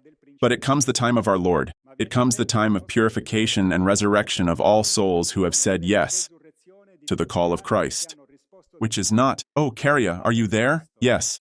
Lord, yes, yes. Bye though. Yes, but yes. No. Responding to Christ's call and modifying one's lifestyle and putting oneself at service for humanity's cause. In short, someone must defend this humanity, no? Someone must raise the banner of God's people and say, we are here. And if we don't do it, then He doesn't call us. The celestial signs manifest themselves to everyone. And Father Adonai's plans are in progress. Soon the 4 horsemen of the apocalypse, water, air, earth, and fire, will mortally wound the dragon and the beast that speak the same language. The dragon is England, the beast that speaks the same language to the United States of America. Many of their followers will also be struck. European Union, rich and poor, their slaves and subjects. By what? By the 4 elements, air, water, earth, and fire. The bleeding hydra will react with ferocity and will spit poison on the earth and on God's children on mission in the world. Then will appear in the sky and on Mother Earth the archangel of heavenly justice, who is Christ, who with his sword will cut off the head of the dragon and the beast, so that will appear in heaven the sign of the Son of God, Jesus, the Christ, after which he will manifest himself to all humanity with great power and glory. For the final judgment, the establishment of the kingdom of God on earth. The time has come, and the year 2017, centenary of the apparition of Fatima, will be the beginning of the end of the empire of the prince of this world to 2023, with the collapse of banks, with the situation of very serious crisis, with the enormous increase of power of the multipolar world, the power of the Antichrist, who is American begins to collapse dramatically. Blessed are the chosen ones, the righteous, and all men of good will, because they will inherit the new heaven and the new earth. On February 24, 2022, the Russian president, Vladimir Putin, orders the attack on Ukraine, begins the war, the last war of the Antichrist. Some weeks ago, or days. January 24, 2023, the apocalypse clock has been moved by 10 seconds towards the apocalypse. 90 seconds before midnight, which is the apocalypse of humanity. We had never been so close to global catastrophe, according to the Bulletin of the Atomic Scientists Journal, shitty English though, which created in 1947 this way of indicating the level of self-destructive threat. The forward movement of 10 seconds is mainly due to the invasion of Ukraine by the Russians, but also to the threat posed by the climate crisis, the increasing fragility of global norms institutions that are no longer respected by the powerful, especially by the Europeans and Americans and the English, and to the advances, unfortunately, of technologies and of biological threats with the biolaboratories. A few days ago, March 22nd, there was the visit of Xi Jinping to Russia.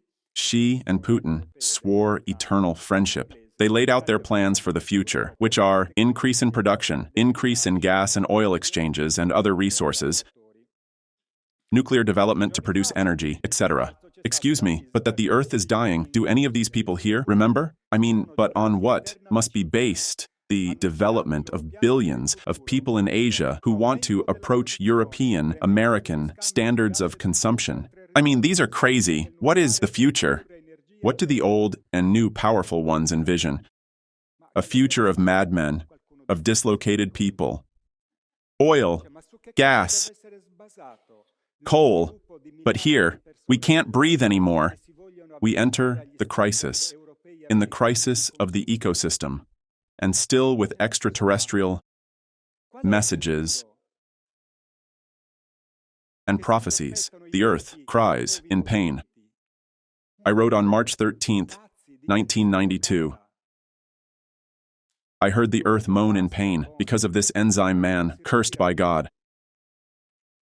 The wounds that the godless man inflicts on her with his infernal works make her suffer so much. The Amazon and other places useful to her normal cosmic evolution are methodologically destroyed by the diabolical malignancy of men. The apocalyptic involution of human science transgresses more and more each day the laws of the Creator and the created. The effects are already being felt. The process in progress will most certainly have the inevitable conclusion, the renewal. Only after renewal, those who will be worthy of salvation will inherit what was promised to them by the glorious Father of light, all creating. Then these saved ones will take consciousness of what has been said, written, and handed down. You are gods and will do things greater than me. Everyone forgot it. In 2017, letters to humanity from 15,000 scientists. There is little time to save the Earth. About 25 years. Article of October 17, 2022. We have 8 years left to limit the increase in global temperature. Wrong. The extraterrestrials told us, you are already in the hyper-chaotic point. It is no longer controllable. And all this, nature announces it to us. Have you seen this image? At the end of last year, it went around the world. The video made in Mongolia, in the city of Baotou, of sheep that circled for over 12 days until exhaustion.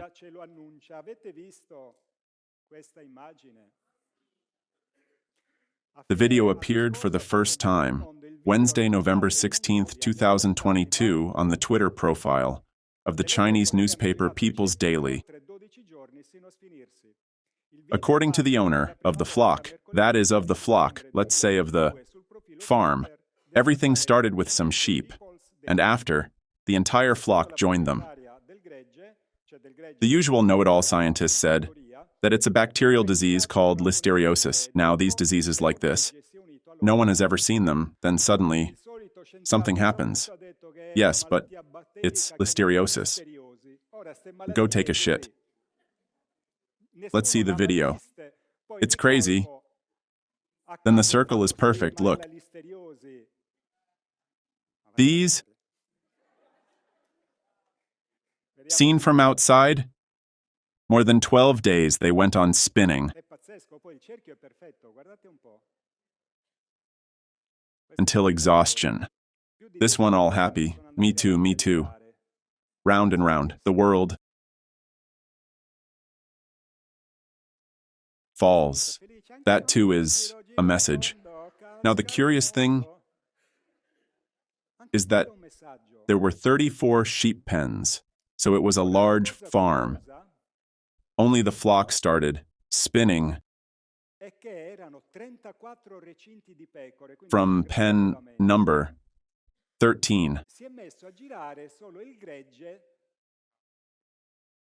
What did I say before? 13. drastic change. This fact is telling us something. I'll read it to you again. The number 13 indicates the end of a cycle. Cycle. Circle. Circle. Cycle. Cyclone. Cyclone. Hurricane. Storm. Destruction. Rebirth. Announces new beginnings. The old systems must end. To make space for necessary transformations, therefore represents death, transformation, and rebirth, drastic change, positive and negative, condemnation and salvation. Perfect. Good thing I'm a researcher because no one remembered it. In Bao 2. City known to the whole world, everyone knows.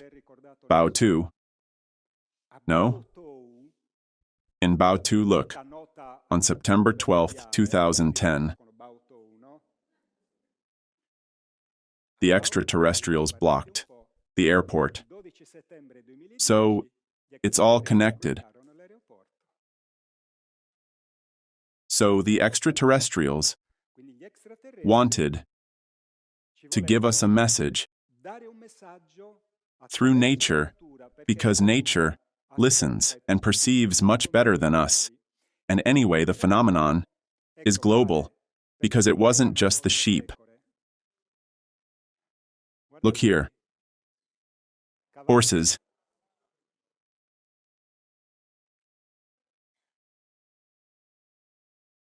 Ants.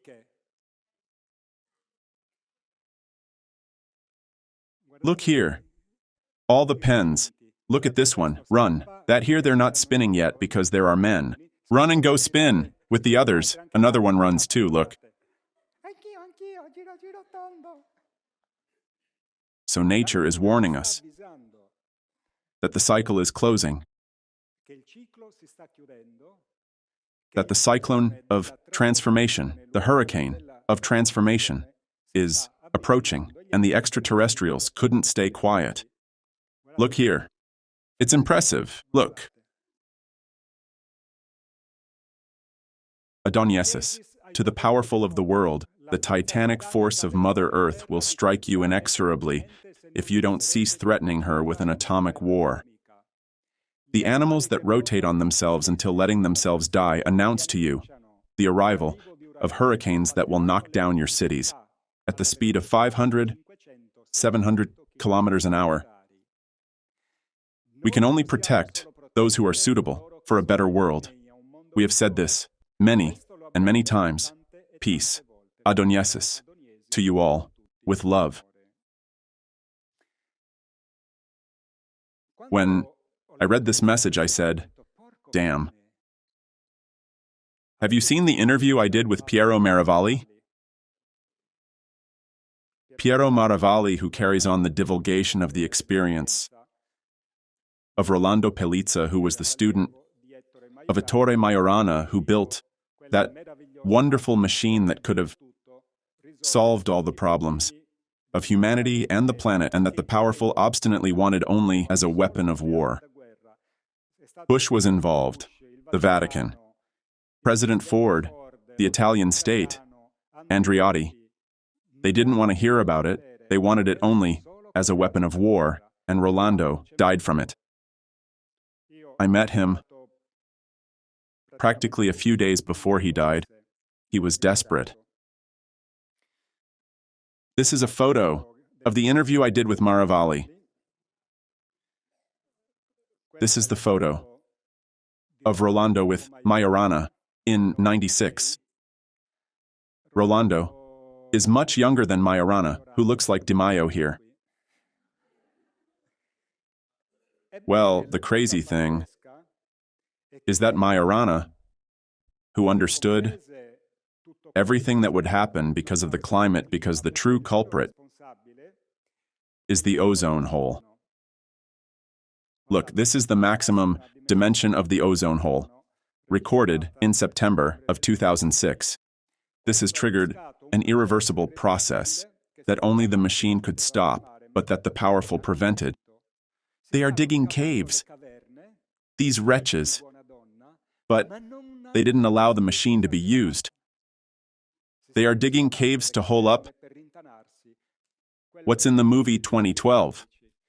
Because they know what's coming.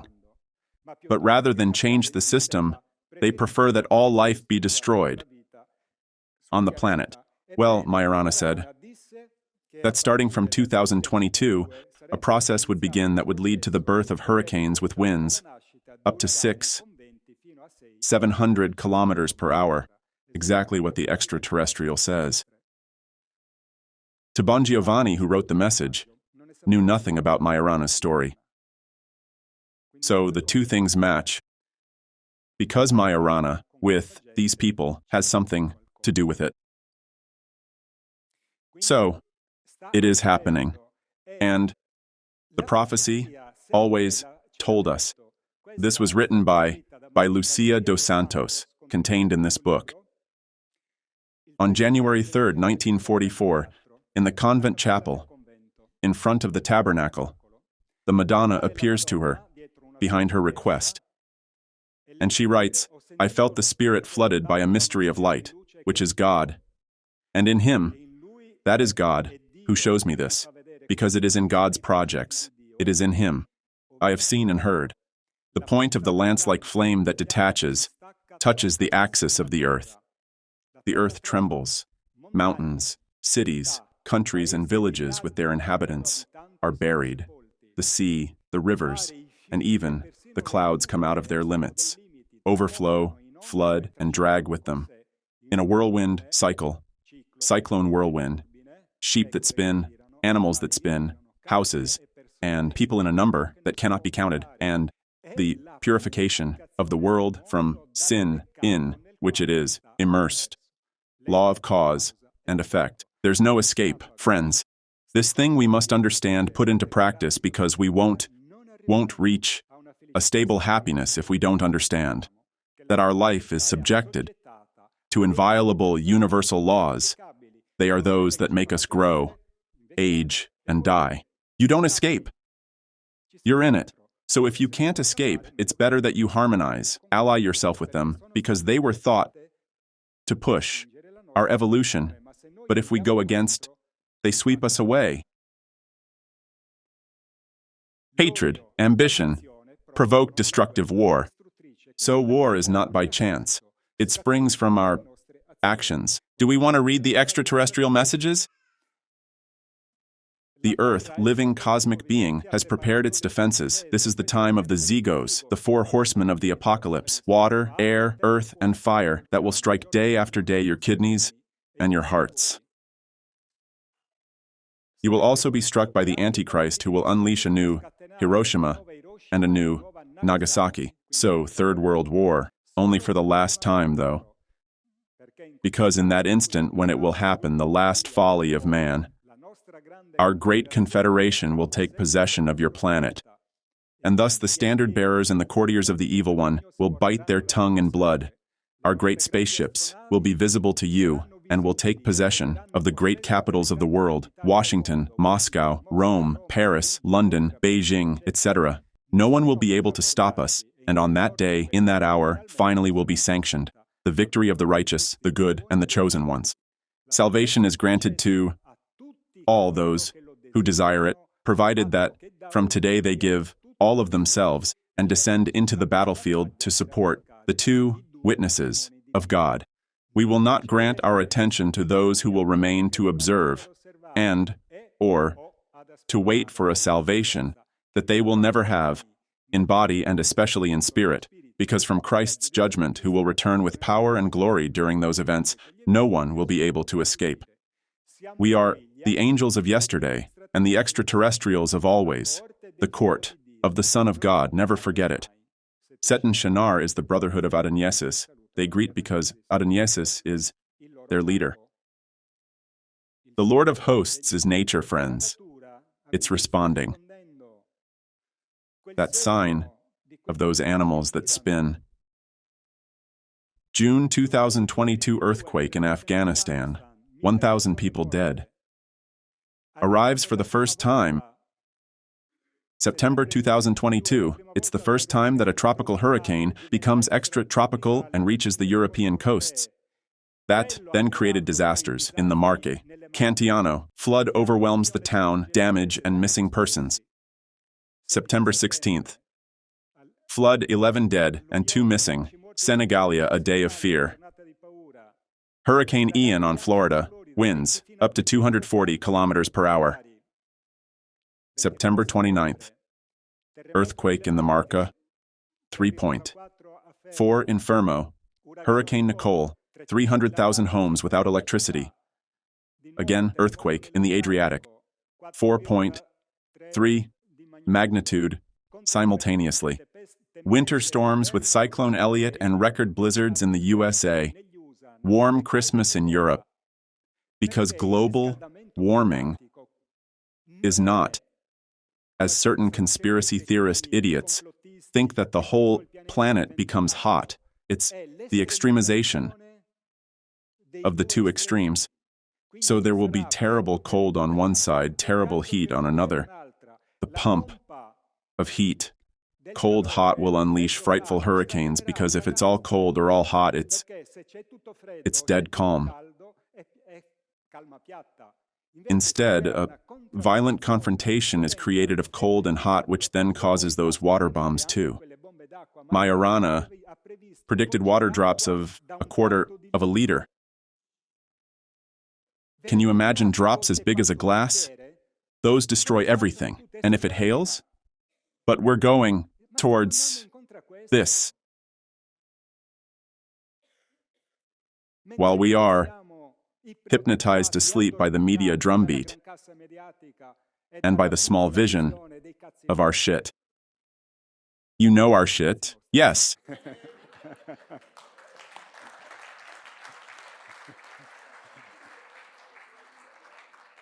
But these are our business.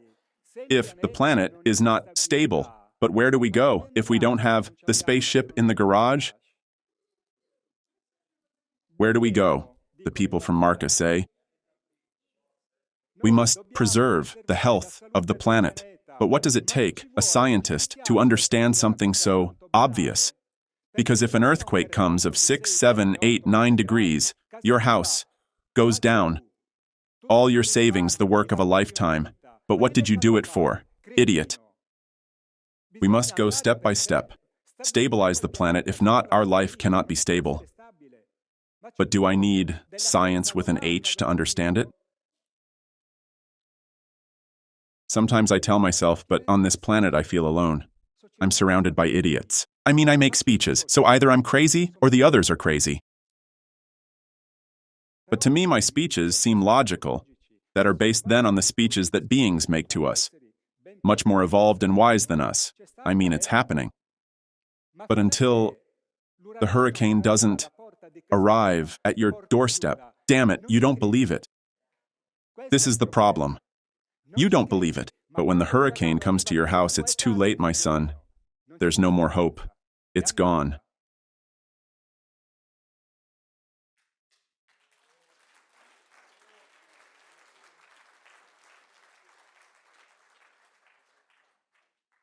Earthquake in Turkey. Between Turkey and Syria, more than 50,000 dead. Earthquake in Umbertide, no one noticed. It. March 9th. Again, earthquake, 6.5. Pakistan, Tajikistan, Uzbekistan, and Afghanistan, 6.5. This happened on March 21st, a few days ago. Earthquake in Argentina, March 22nd. Earthquake in Uruguay, March 18th. It's happening, friends.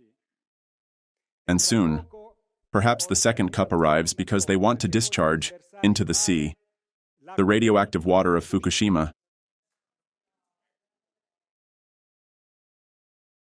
1,300,000 liters of radioactive water. Over 10 years, the contamination will reach all the world's oceans. We have no more time. There is no time. And the powerful continue to play with the alien threat with false revelations.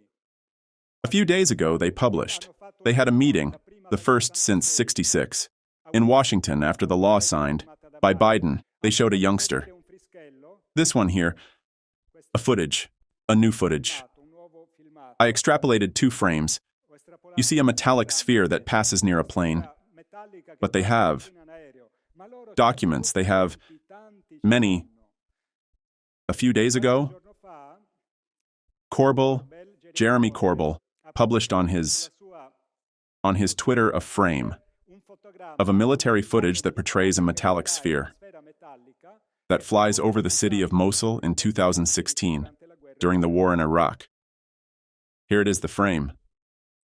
They call them drones, extraterrestrial drones. Photograph of an official footage of an American fighter pilot taken with the military. Camera on board. So it's happening. The extraterrestrial aviation monitors the theaters of war. Then there was some crazy person the day after. They did a research and verified. They even have the coordinates of the point where the sphere was. They took a photo of Mosul from 2016, an aerial photo. They found all the points. This is this here. This roof is this here. This angle is this here. Obviously, the plane was lower than the satellite, and this house is this one here. So, it's happening. It's happening. The extraterrestrials are here. But they push with this damn story of the blue beam threat. Even an article came out in a newspaper, in an online newspaper, the Boston Financial Times. The alien invasion. Experts predict that the alien invasion could boost the United States economy. These are nutters. Please have them committed. Do me this favor. These are nutters. I mean, understand, but they know who the extraterrestrials are. But these think only about money. They'll be from the market too. What do I know? Excuse me. People from Marca. No, Diego. I mean, they still play with this story. How an invasion, writes the newspaper. How an alien invasion could benefit the U.S. economy. To begin with, it could stimulate a massive increase in public spending to prepare for an extraterrestrial threat. The government should invest heavily in military technology. But those will make an extraterrestrial fart on your head, and you're finished. But these are nutters. But they write it. The Boston Financial Journal and the extraterrestrials, and here, my conference ends. They are here. No, wait a moment. I'll show them to you. Juan Manuel Sanchez, a car mechanic from the Mexican village, Valle Hermoso, middle of nowhere, and in the state of Tamaulipas. No, it's not Chiapas, it's towards the ocean coast. On August 17th, he photographs 3 photos. I've already published them. I've shown them. Remarkable ones of this flying saucer that was stationary in front of his workshop, above this little house where a poor woman lives, who isn't all there. A few moments, and the object disappears. We did the analyses with friend and collaborator Sante Pagano. It's absolutely, the object is real, perfectly integrated in the environment, but Juanito's experience is continuing at an intense pace, almost 2-3 times a week. He photographs the UFOs. Look how beautiful. This is from October 18th, 22. October 30th, November 5th,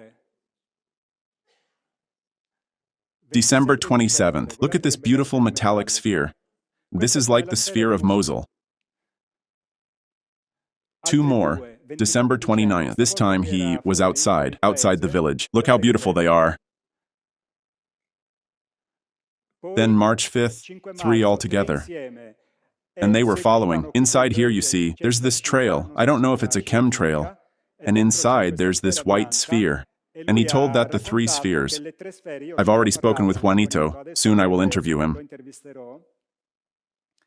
And the 3 metal spheres were following the white sphere. Then he filmed this incredible object. An extraterrestrial object like this had never been seen. There are 2 bodies inside the object. Probably there was. There are the grays inside.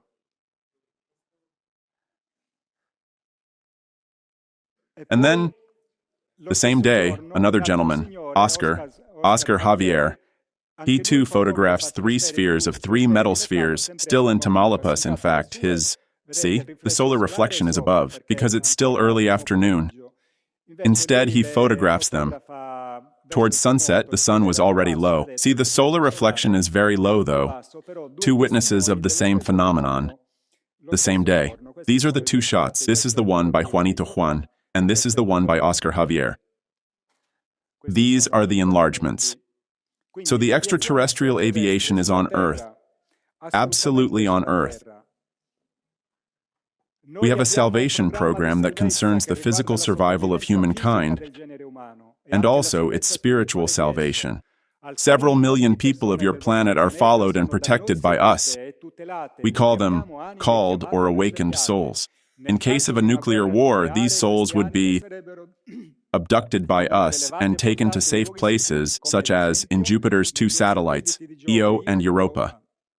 So they already have the little hotels ready to welcome the Earth people that can host life for several weeks or months. Then, after we will have purified your world, so they will heal the Earth, bring them back to Earth to begin in peace, love, and brotherhood, with them and among us, and justice, a new course of evolution, paradise, Eden, new kingdom, etc. This program that we call since a long time ago. Saras, come ye blessed of my Father, inherit the kingdom prepared for you from the foundation of the world. It's always the same story. It's in the hands, this program, and in the solar mind of Adonai and of his Son, the Christ. We depend on them, and to them we devotedly entrust ourselves, because these beings are those that we called angels, that is, messengers. We also want to add, to be clear and not be misunderstood, that the elect and the called are for us. All those beings, children, men and women who, regardless of their political, religious, and scientific beliefs, work for the good of humanity, selflessly. For children in particular, we make no exception whatsoever, whether they are children of good beings or whether they are children of evil beings, because children, by definition, are pure. This we have been ordered to tell you this by our cosmic masters, and this we have told you, with the hope that your common sense does not make you forget the story of Sodom and Gomorrah, and that the Lord God is infinite love, but also universal and cosmic justice. I show you true things. Nobody shows them. Nobody talks about them. Scientists don't talk about them. Experts don't talk about them. News programs don't talk about them. Nobody talks about it. But it's happening. I show you the evidence. Then the decision is yours. I cannot do more than this. I want to close. Wait.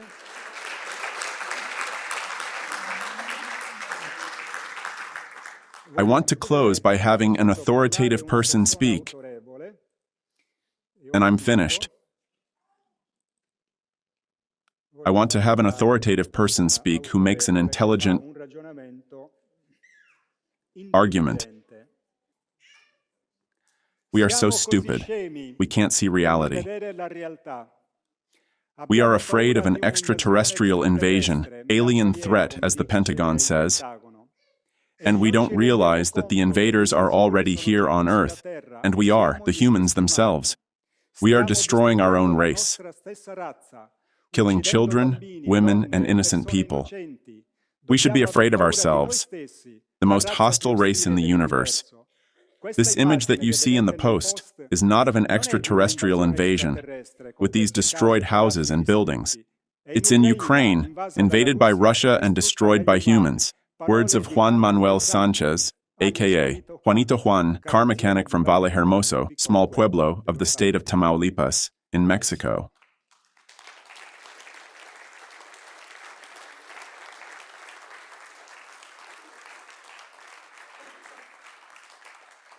Thank you, friends. Is there room for some questions? Half an hour of questions.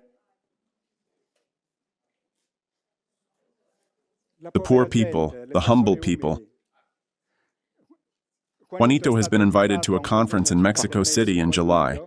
He can't believe it. He made a post. But do they give me the plane ticket for free? But this person has maybe never been on a plane. And he thinks like this. Have you heard those researchers, very trendy, who have thousands of followers about aliens that suck souls?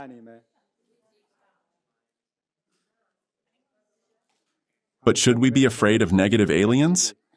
Juanito is right, this poor car mechanic from Valle Hermoso. We are the problem. For the planet and for the universe. The most hostile race, as Juanito Juan says. We are killing ourselves with our own hands. And rather than change, we people too. We people too, rather than change.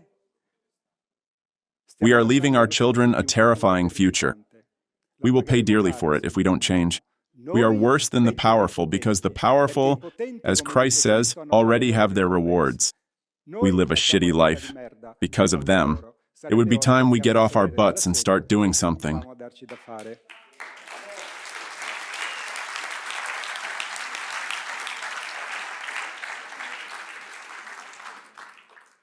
Let's ally ourselves with a powerful one. His name is Jesus Christ.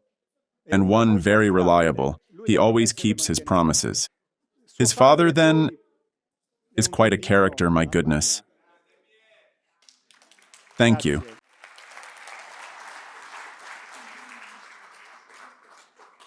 Please, questions. Questions with the microphone. You ask with the microphone? Wait. Yes, stand up, dear. Sound booth microphone. Okay. The difference between Satan and Lucifer? Satan. Thank you. Lucifer is the fallen angel to whom God has assigned the task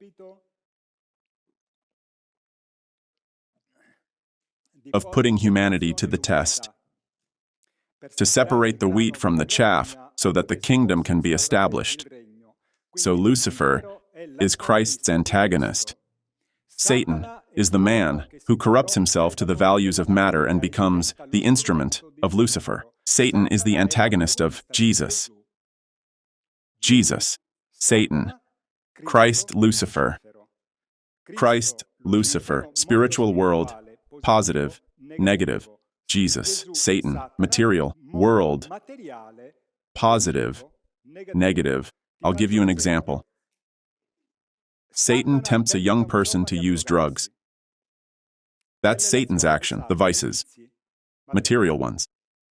When the young person has spent everything, even the family's money, and doesn't know what to do anymore, Lucifer comes into play, who makes him become his agent, and he starts dealing.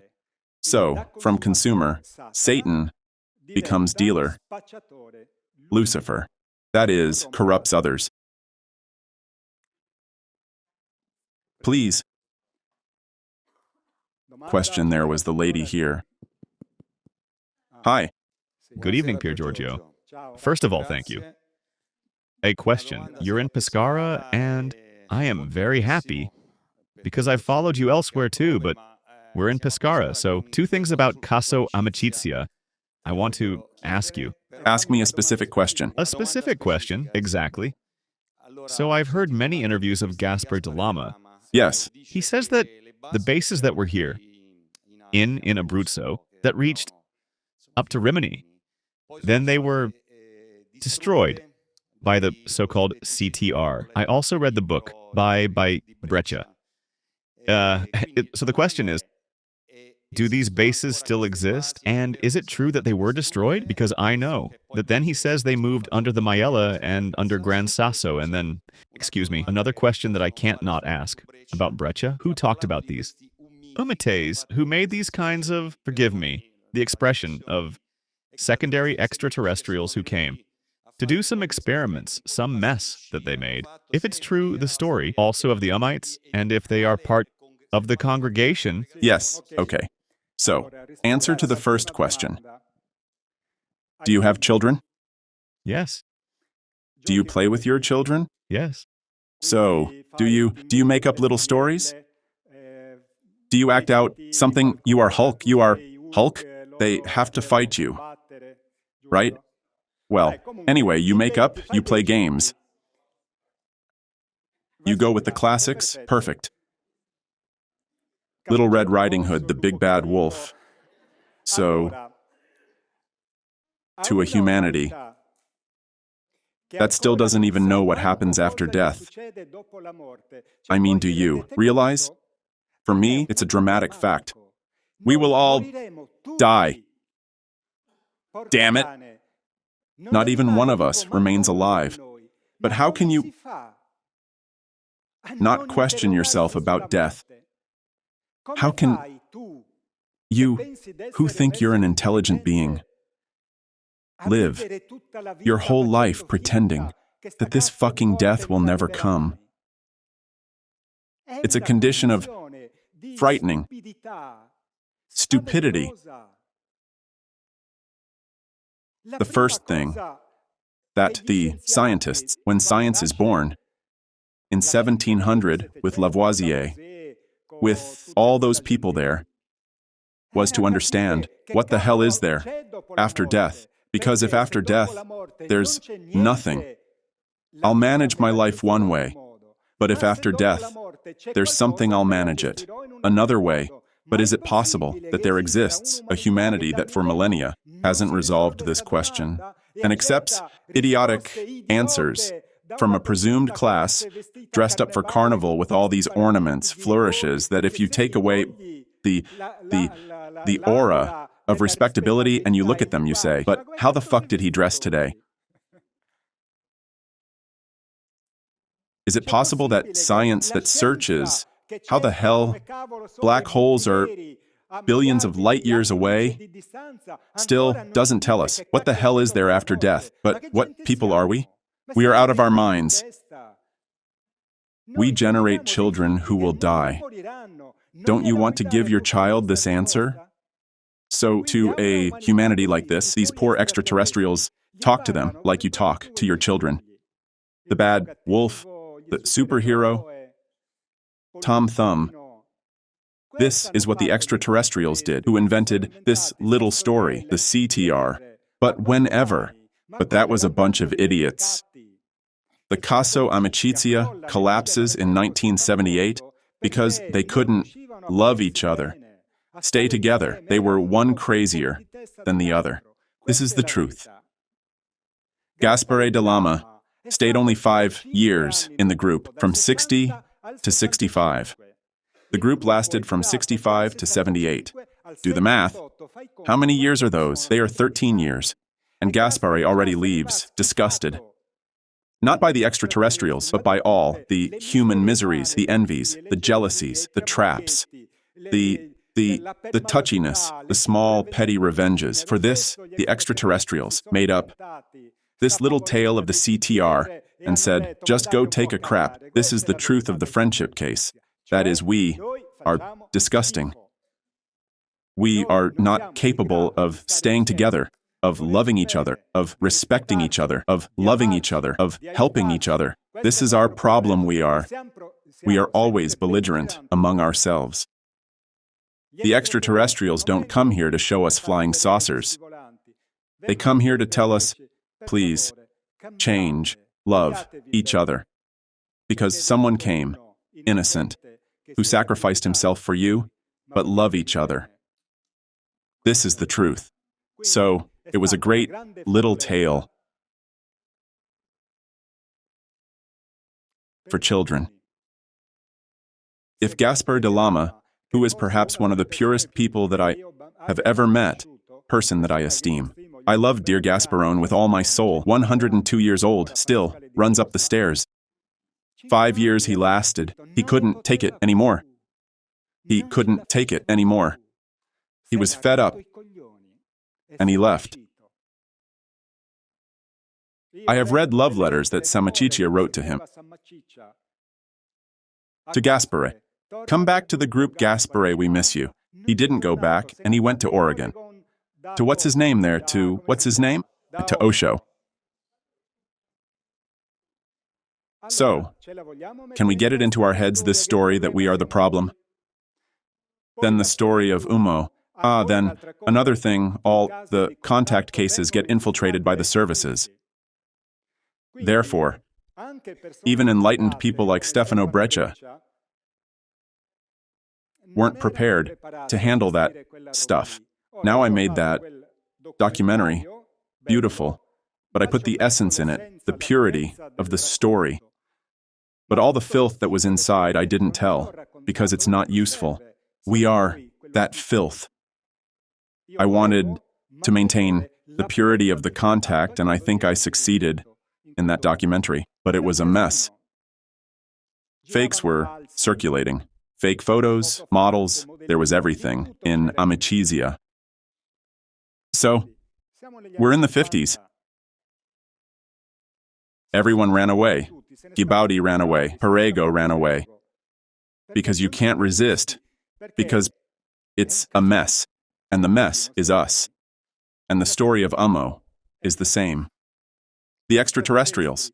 But if karma exists, but do you think there are civilizations that go around the universe making a mess? It's not allowed. They cut your head off. It even happens if a positive society that already has flight with spaceships and has scientists around the cosmos, if they make a mess on the planet, those who are in the cosmos, something happens to them. They fall on some planet, become exiles, and die there. We cannot not connect the two things. Karma is everywhere. The law of cause and effect reigns supreme. God is omnipotent. Either we get it into this damn head that it works this way. Otherwise, we'll continue to hear the stories of soul-sucking aliens. I think Rocco is one of those, and then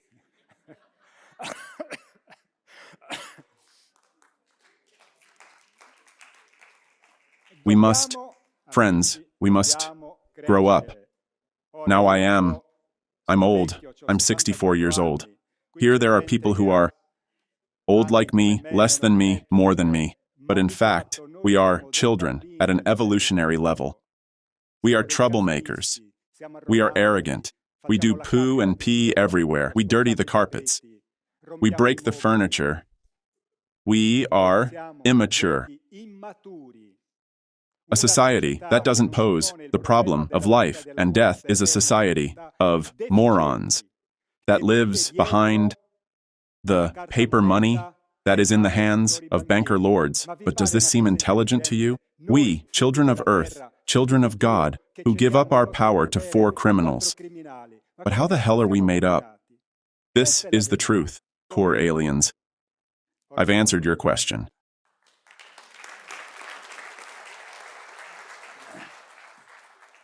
If we, dear friends, don't say, mea culpa, mea culpa, mea maxima culpa, we won't get anywhere.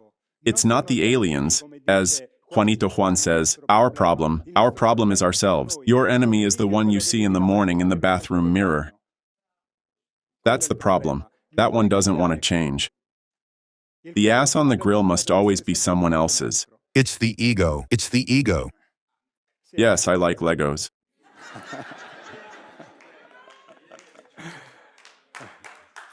But who spoke? But the ego is you. The ego is the spirit. But there's the low ego and the evolved ego. So the low ego is the one that lives of selfishness. Only he exists. The vector is always towards himself, taking. Substituting himself for God. Sure, but we change. He's an apprentice sorcerer. Sure, but we must change. Because God, who is already a sorcerer, makes us change with knocks on the head, and he, when he gets angry in his small way, is dangerous, because he exterminates. See, God exterminates, doesn't generate karma, because when God exterminates, he does it in the perfect balance of defending love and life, where man wants to substitute himself for him and offends his creation, then God says, no, wait a moment, it's my house, as I made you, I can unmake you. Please question. I object. Please deal with it with... If he exterminates, doesn't he deny his creation?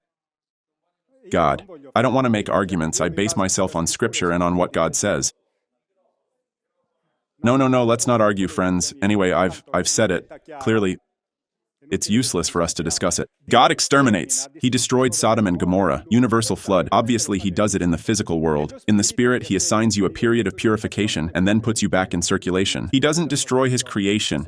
His creation is not the physical part. His creation is us, the spirit. The physical doesn't exist. It's an illusion of the senses. Quantum physics has now demonstrated it. It's all particle or frequency, depends on which side you look at it from. It's a great illusion, the Maya of the Orientals. Perfect. Yes, but if you want to talk to me, here we are, 300 people. Let's maintain a single line of discussion. That is, there's an unwritten law. If I go to someone's conference, I listen. At most, I ask a question because it's not a personal matter. But if I talk with you, I must do it with all friends and we won't get anywhere. So it's not personal, I respect you. Thank you. What's your name? Nando. Thank you, Nando. Ananda is joy in India. Perfect. Half answer you gave me already. But what can I do on my own, as a person? Apply the law of AIC. And what is it? What's your name, darling? Sabrina. So, Sabrina, I went to Eugenio Siragusa to make fun of him and mock him because I thought he was crazy as hell. This is the truth. When I was hanging up the phone, the one that turned, that I was already bored. At the third number, at the third digit, I was already getting sleepy. When he tells me, I'll come visit you in your dream, I said, this one is crazy. Oh yes, sure, yes. Well, I receive, however, between 5 and 7 because beyond that, in dreams I don't receive. I'll come visit you in your dream. Instead, he came to visit me in dreams and continues to come. So what did I do, Sabrina? I started reading, studying, because if I want to renew my life, I must start from new information. That is, if I want to change the TV, but I don't know the new models. What the hell do I buy? I must go to try to get informed what new models of TV there are. Therefore, if humanity doesn't change its vision of life, and humanity is Pierre, Sabrina, Diego, Niccolo. Humanity is us, each of us. If I want to change my life, either I follow the path that everyone follows, work, the house, the money, the bank account or the car, vacations, etc., or I must acquire new information. For this reason, the extraterrestrials are here to give us new information, not to be seen around photographing the UFO, the egotics, who want to photograph the UFO, film the UFO, the contact protocols, other bullshit like that. The contact protocol is bust your ass in society to improve it. But how can you improve a society if you haven't improved your life first? It's impossible. We want politicians to renew society when they are the mirror of corrupt society. That is, they are our mirror. Therefore, if I want a new world, I must be the new, because if you make the new world, I am the old man. You give me 2 kicks in the butt. You don't let me in.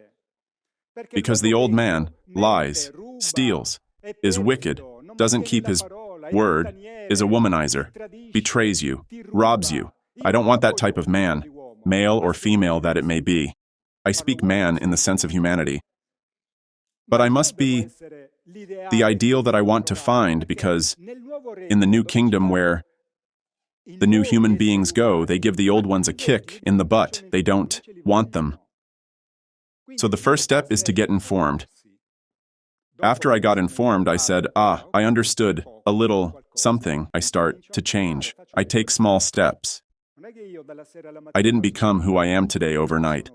Among other things, not by my merit, because without the help of the extraterrestrials, God bless them, I couldn't do what I do, which is too complicated, because what you cannot understand, who starts doing my work, and talking about these things of Christ gets continuously attacked by hell, which is populated by a demonic society. And the demons came to visit me also, physically. In fact, one, the first I met, was very ugly, but looked and told me, "I will kill you." And I said, "Now I'll write it down." Unfortunately, he had almost succeeded. The extraterrestrials saved me. Thank goodness. However, I had taken small steps. I had left the family. I had left work. I was spreading small steps, but at the beginning, you must get informed. Otherwise, let's get informed. For this, I start all the events, always. The booklets, the website, the YouTube channel. We need a new life. That is, I went looking for the answer on what the hell happens after death. I know what happens after death, and so I prepare now. I know that I have to go there, and I want to go to a world where I will be well. I want to be well here, and I want to be well there. I don't have to go there. So where I go, then I bump into poles, fall into ditches, end up in the middle of thorns. So is humanity a band of madmen, lunatics, people who think they know and don't know a fucking thing, more ignorant than goats. They know a lot of things about futile, useless things. We need, first of all, to solve the problem of existence in the body and out of the body. After we can think, after, yes, the spaceship, the villa, the journey in the cosmos, the bank account, why not, as long as it serves. But I must put in the safe deposit box, life. I must be well. Why? At a certain point when you are 70, 75, 80, 85, you know that. You know that. And it comes. It comes. One day, I told it more than once. I arrive, on vacation, in Sardinia, Dad's house, because I went to visit my parents once a year. I deprived my parents and myself of our being together. I sacrificed my family life for a higher value because Mom suffered, Dad a little less. But he suffered too that the son they loved wasn't there once a year. But I said, when they die, they will gain an advantage, and they will understand. Now that they are in the afterlife, now they've understood. And so my investment of decades that made them suffer now repays them. Because God is generous and helps also the relatives of those he loves. So we must be the new man, because you can't think in this way if you don't know. But if you know, you start to think in an unimaginable way, and you start to be well, to understand, to know. You strengthen friendships, relationships. I have earthly and extraterrestrial friends. I'm not a contactee, but they help me. They help me a lot, very much. Because I verified scientifically that it's true, simply. Not only that, even the divine world approaches you, because those are they're messengers. And so if you meet the diplomat, the ambassador is sooner or later you meet the king also. Or he gives you signals, tells you, look, I'm here. Therefore, the expansion of human possibilities compared to what is average civil society, you cannot even imagine. That is creation.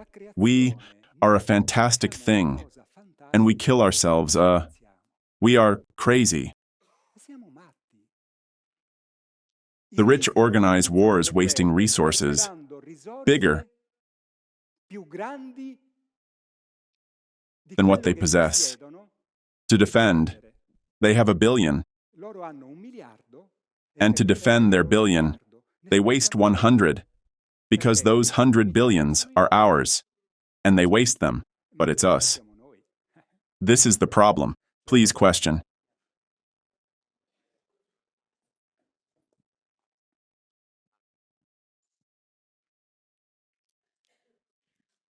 Question. Hi. Who is it? Is it a spirit? Hi, I'm Ricardo. I wanted to ask you if you have ever had direct relationships with extraterrestrials? Who is it? I can't see you. Where are you? Okay. You're practically on Mars.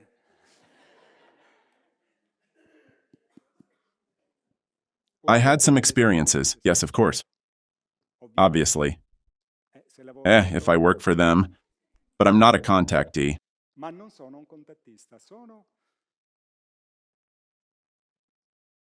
The extraterrestrials cannot speak to humanity because their law forbids it. I give voice to the extraterrestrials. I'm their megaphone, one of their megaphones. And therefore, it's obvious that behind me there are always them.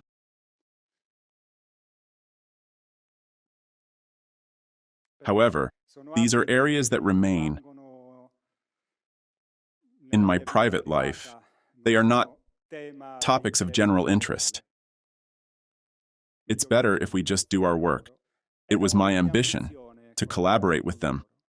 So if it's also your ambition, get to work. But collaborating with them takes a lot of responsibility, eh? Giving things up, sacrifices. You see someone on stage who's showing off, but behind it, there's a lot of hard work. Do you know at what time I closed this? I turned off the computer at 4:35 this morning. Because I care. Always. Because when I talk about them to you, they must look good.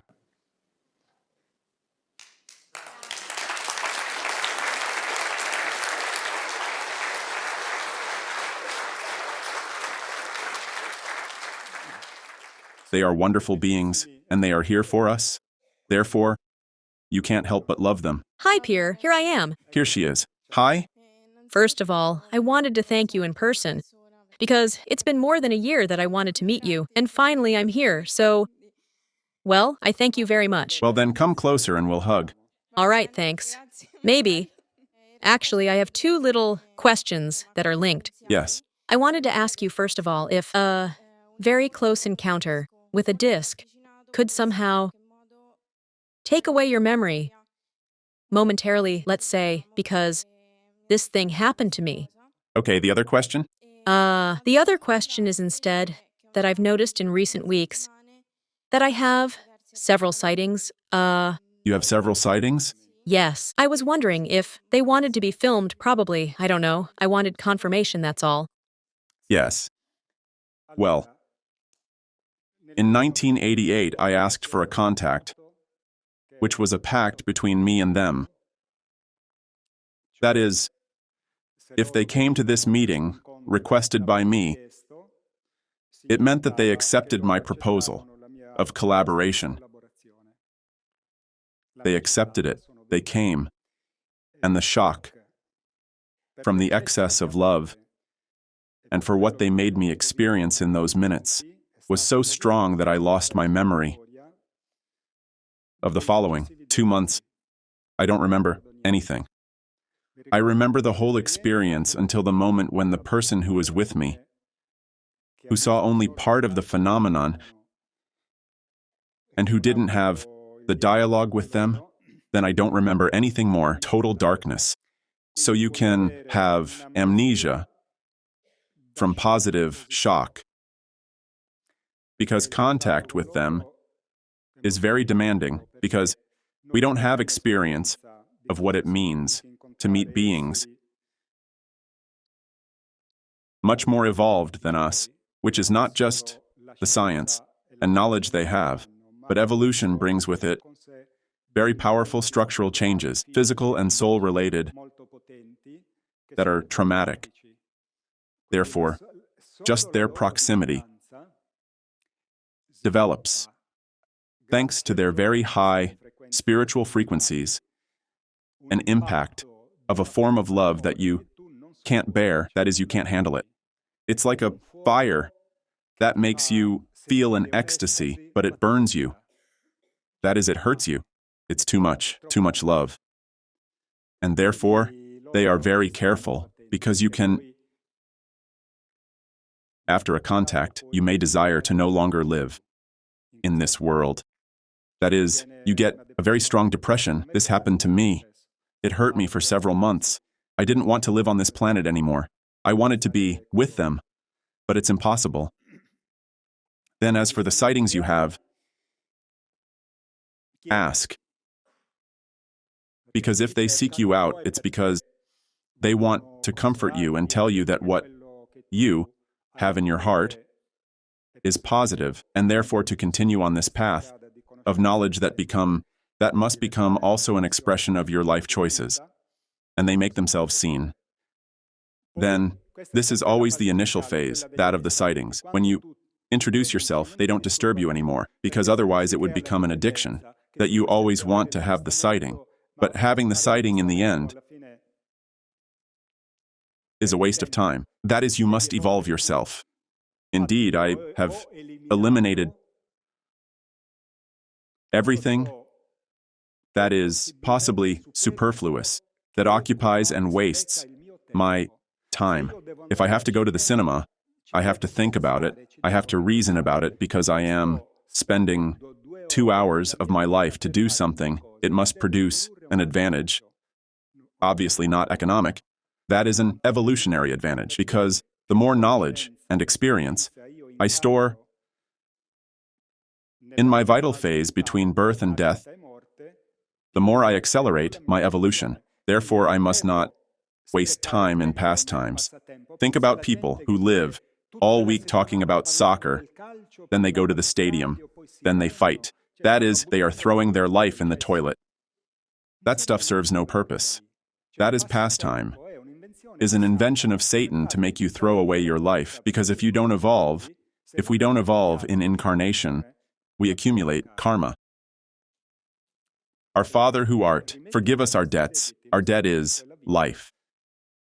And we are alive because we must evolve. If instead we settle and don't evolve, we pay for it with a rebirth in a condition of worse suffering. Because you made poor use of your well-being. Because if we have abundance, money must serve us to travel, to do good, to buy books, courses, study, know, etc. If instead I spend it on luxury villas, luxury cars, luxury travels, all this junk here, the collector. But what do you collect for? You must die. The collector. Collector of coins, of paintings, but what do you do with it? Then you die. Let's invest to make this planet a great holy day resort to live well, without wars, with everything clean. The rich travel on their luxury yachts in a sea of shit, polluted by the discharges of their industries. But these people are crazy. That is, how can you enjoy your luxury yacht that travels in a polluted sea, radioactive, full of oil, of plastic? But how can you enjoy a dirty planet? Crazy.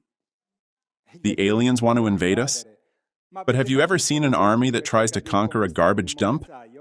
I haven't known one. Planet Earth has become a garbage dump.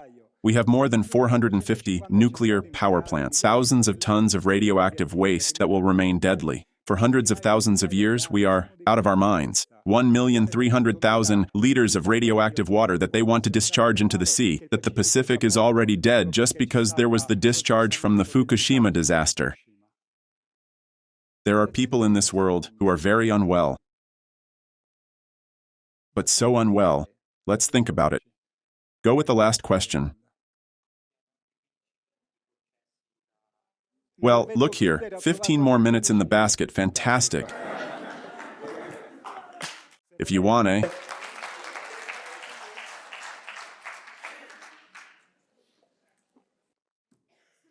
Please, question. Thank you very much, Hi Pierre. Hi, you are? I come from Puglia. It's the first time I see you live, and I've been following you for at least 5-6 years. Wow. I'm not asking you any questions. I have to run. I've got the train. I just wanted to tell you, thank you for all the work you do. Immensely from me, and perhaps also from all the audience present. Thank you anyway.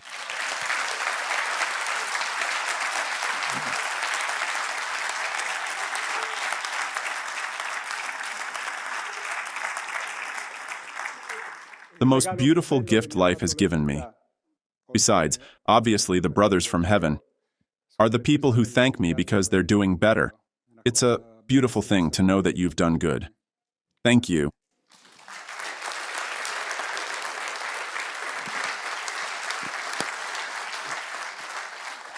I was telling you about my father before.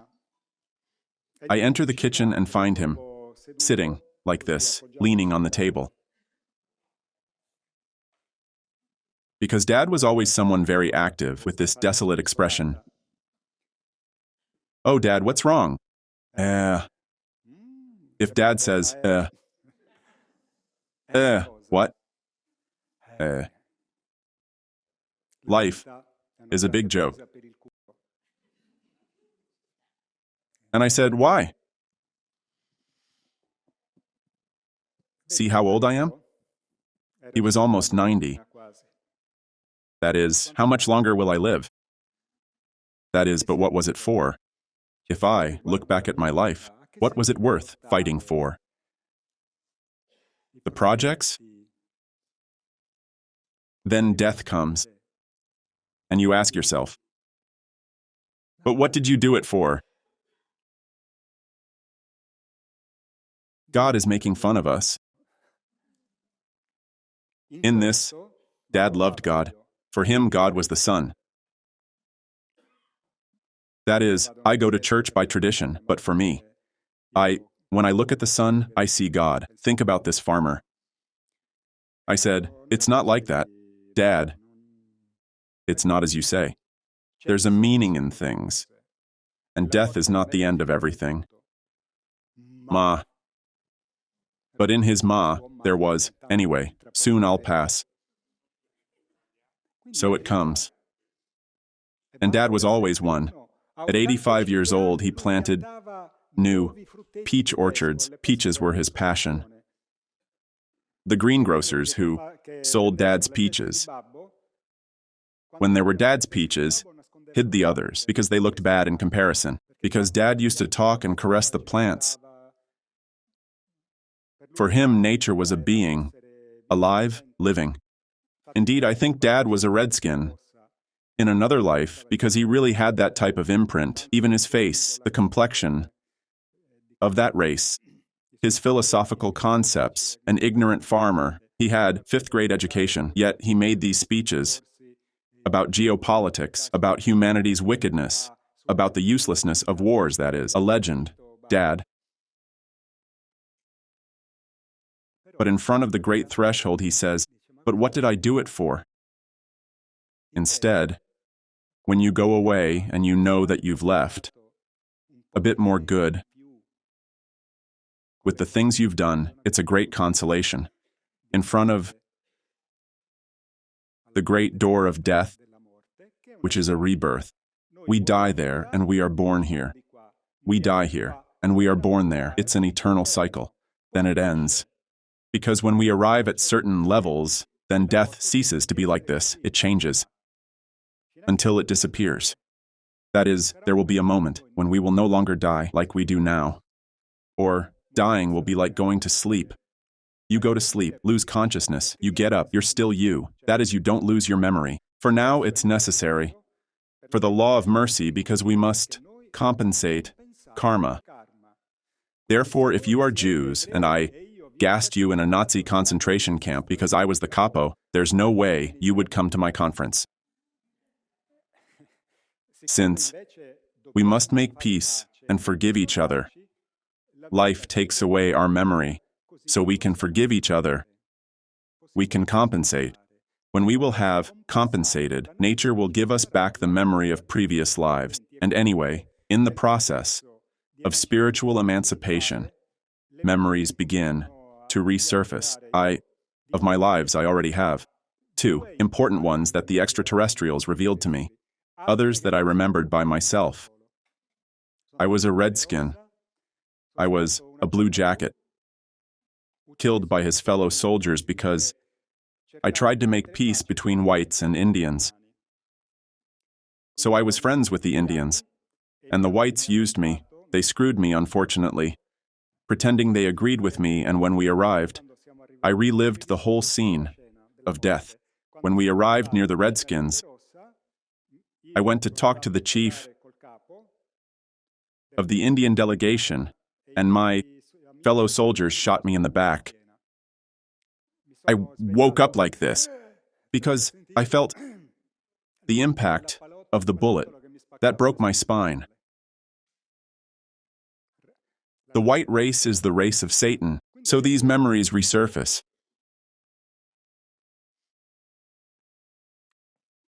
We have so much to discover. Question? Yes, but you must have the microphone.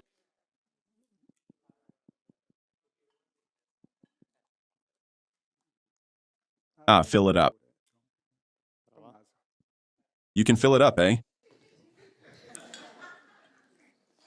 No, Tommy is very sensitive. There's the water crisis, so... I renew my thanks for all the information that you are giving us. And my question was this one. It's this one. Why, if extraterrestrial technology and these beings are obviously much more evolved than us, they have been somehow, that is why have there been some findings both of disks and pilots, even though our technology can't do anything against theirs? Well, they are tests. They perform tests. These beings are God's accelerator and brake.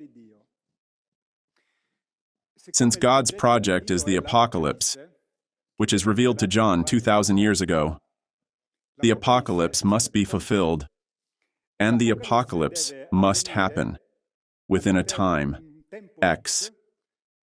That the must be in sync with the needs of the great universe, because it's all a great harmony.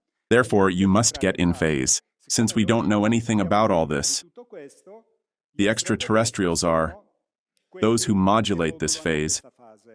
Therefore, they either push or hold back to make us arrive at our X, as God wants. They are His instruments. Therefore, they have left, pretending that these spaceships have been shot down. But I have talked with scientists who have worked aboard flying saucers. Some they found brand new inside caves. They were missing the gift wrapper, especially discs of the grays. So those crashes were intentional. And the pilots were clones. They weren't real extraterrestrials, they were artificial beings. Intelligent, but artificial. How could we call them? Yes, clones, ooh. Dunno, cyborgs, I don't know. What are they called? Androids? Yes, something like that. And they left them because at that moment, the Americans, but also the Soviets, and also the Nazis, were all trying to develop the atomic bomb. So they wanted to leave the physical proof of their technological power to show humanity that there was a greater power that could help. Because in the program there was, we leave you the disk. You see how evolved it is, which then compared to their more advanced technologies were junk. But for us, fiber optics, monitors, and touchscreens, that is, they were already amazing things. Indeed, I have the report of the first engineers who boarded the Roswell disks. They were looking for the helm, the ailerons, the exhaust pipes, and, that is, they were confused. because they were prepared for that type of technology. So they left these things because afterward they would have had meetings with the presidents, Eisenhower, Khrushchev, etc., Kennedy. So it was all a program. And then they must leave humanity the choice. Therefore, if humanity, in its negative attitude, is self-destructing too slowly,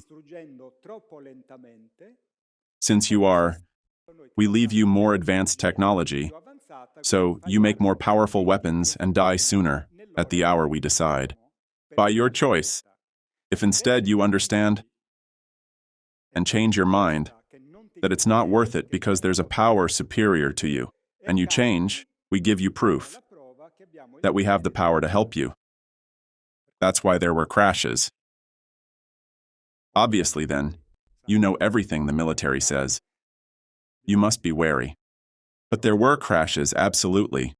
But I have talked, also, with military personnel. They hate extraterrestrials because the military person always thinks with the mentality of the enemy.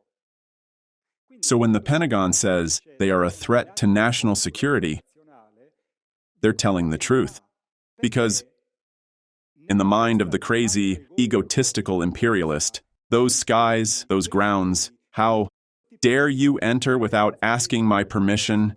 You don't have a passport. You don't present yourself. You enter, exit. That is, you make me look like a fool, me, a military man.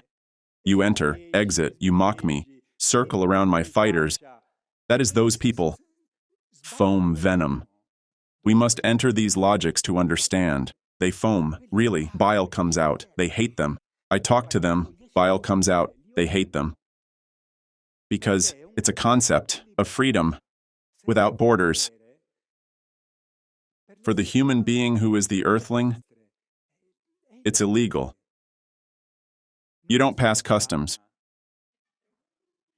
You don't pay taxes. You don't pay toll. The entry visa. These people think like this. Crazy. Instead, these come and go from all the universe. There are no borders. That is the new world. What Christ is offering us is unimaginable. It's freedom in a form that for us makes no sense. We finished the meeting. Now we're on the spacecraft on Earth. We finished the meeting. Let's go. Take a trip in the forests of Mars. Or go see the lakes of Alpha Centauri. A supernova is about to explode. The birth of a new solar system. Let's go enjoy the show. This is the new kingdom. Rather than you get sick and die, but go to hell.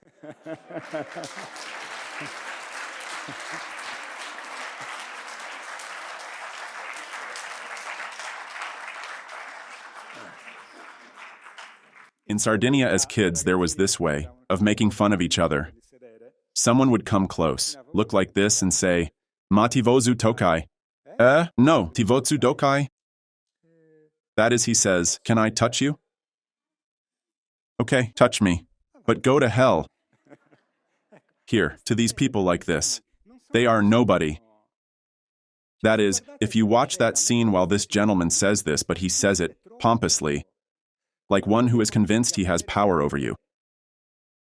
But go to hell, Maria, come on.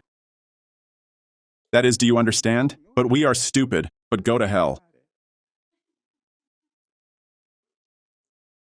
We give them importance, they have no importance. They are nobody. At most, the most they can do to us is kill us. But we are reborn. We are reborn. They must have killed me 6 or 7 times minimum, and I'm still here breaking balls.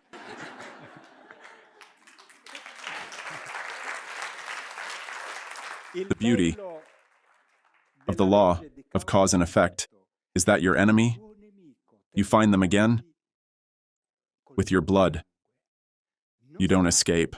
God imposes on you with his laws, peace. So it makes no sense to kill. Because you find them again. You are reborn near them. They become your wife, your husband, your brother, your sister, your employer. We must understand these things, otherwise we will suffer, always. Question. They are criminals, eh? Hi, Pierre. I wanted to ask you a question. I had more than one sighting of let's say, a sort of cylinder of light, right? Eh. And from the narrative they talked about Starlink, I've seen it more than once. The Starlinks are always... They always make the train. Yes, the train. Because they launch them in 8, 10, and therefore, then they go into orbit, and in the phase of settling, that is, you really see the train of lights. So it's human technology? Yes, sure. Okay, I made a mistake. All right, okay. You took a Starlink in the mouth. Anyway, what's your name? So, Francesco. Francesco, what time did you enter this room? I've been here since the beginning. Since 4. Yes. Well, you've been with extraterrestrials for more than 3 hours. Forget about seeing the flying saucer. I'm an extraterrestrial too, if that matters. It's not a joke. It's not a joke, the sighting serves no purpose, if not to tell you, we are here. Look for someone who is our voice. They are not the protagonist. They physically. The spacecraft is not the protagonist. The protagonist is their message. That must become your life. If not, the sighting serves no purpose. It's just a great masturbation. And you are convinced you had an orgy. It's not like that. You just jerked off.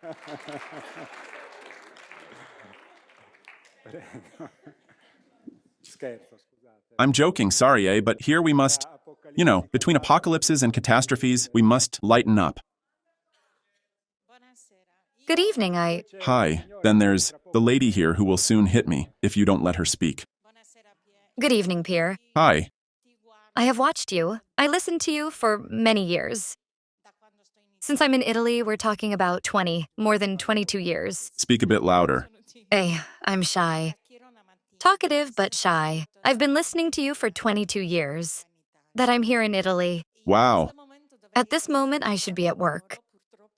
Unfortunately, I left work because I saw you on Facebook and I said, but possible. Look at work. There's an extraterrestrial with your face who is working. No one notices. I wish. I wanted to say that I'm overjoyed, even if they fire me. It doesn't matter. Being No, darling. here makes me... Look, I asked the extraterrestrials to give you a hand. They give me such a hand. Such a hand. I wanted to see you precisely because I saw the day before yesterday with Marina. With Red. Come closer. But I'm shaking. Sorry. No, relax, I don't bite.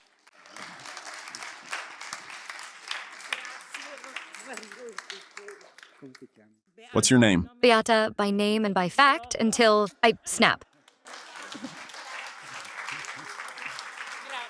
Thank you. How much do we have, Tommy? Finished? Well, no, let the lady ask her question, quickly. It's the first time I speak into the microphone. I wanted to ask just one thing. Bring the microphone closer. Since when there will be the last moment the children will be saved, and those who deserve to be saved, I wanted to know, but our loved ones who are in the afterlife. Christ comes to judge the living. How? Where will they go? What will happen? Look, many people. What's your name? My name is Elisa. Elisa. Elisa. Many people will be taken in astral form.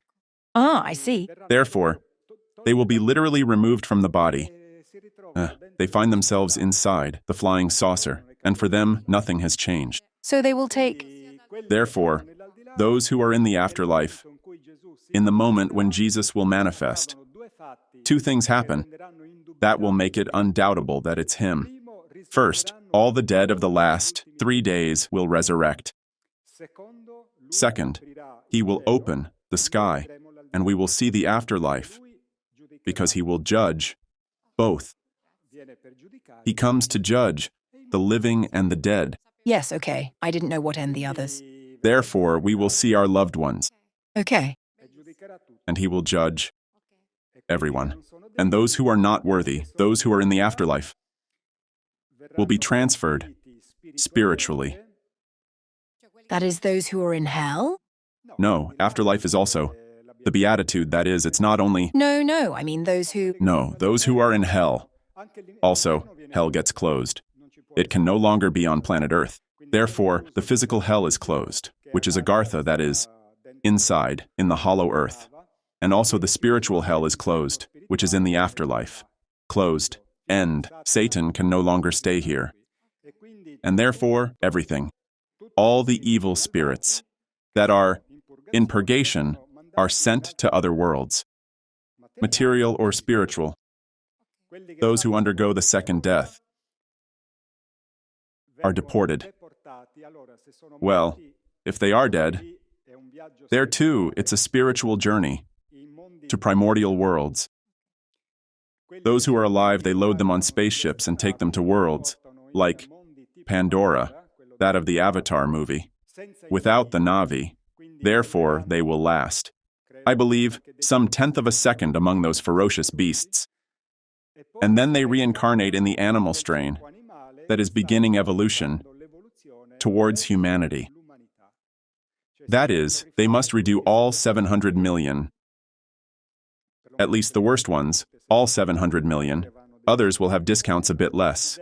They must relive the whole animal cycle until becoming human again. And those blessed? The blessed, well, if they are human beings, they enjoy the new kingdom. If they are extraterrestrials incarnated as humans, they return to their home. If they are solar beings, they return to the sun. That is, everyone returns home. Good, thank you, friends.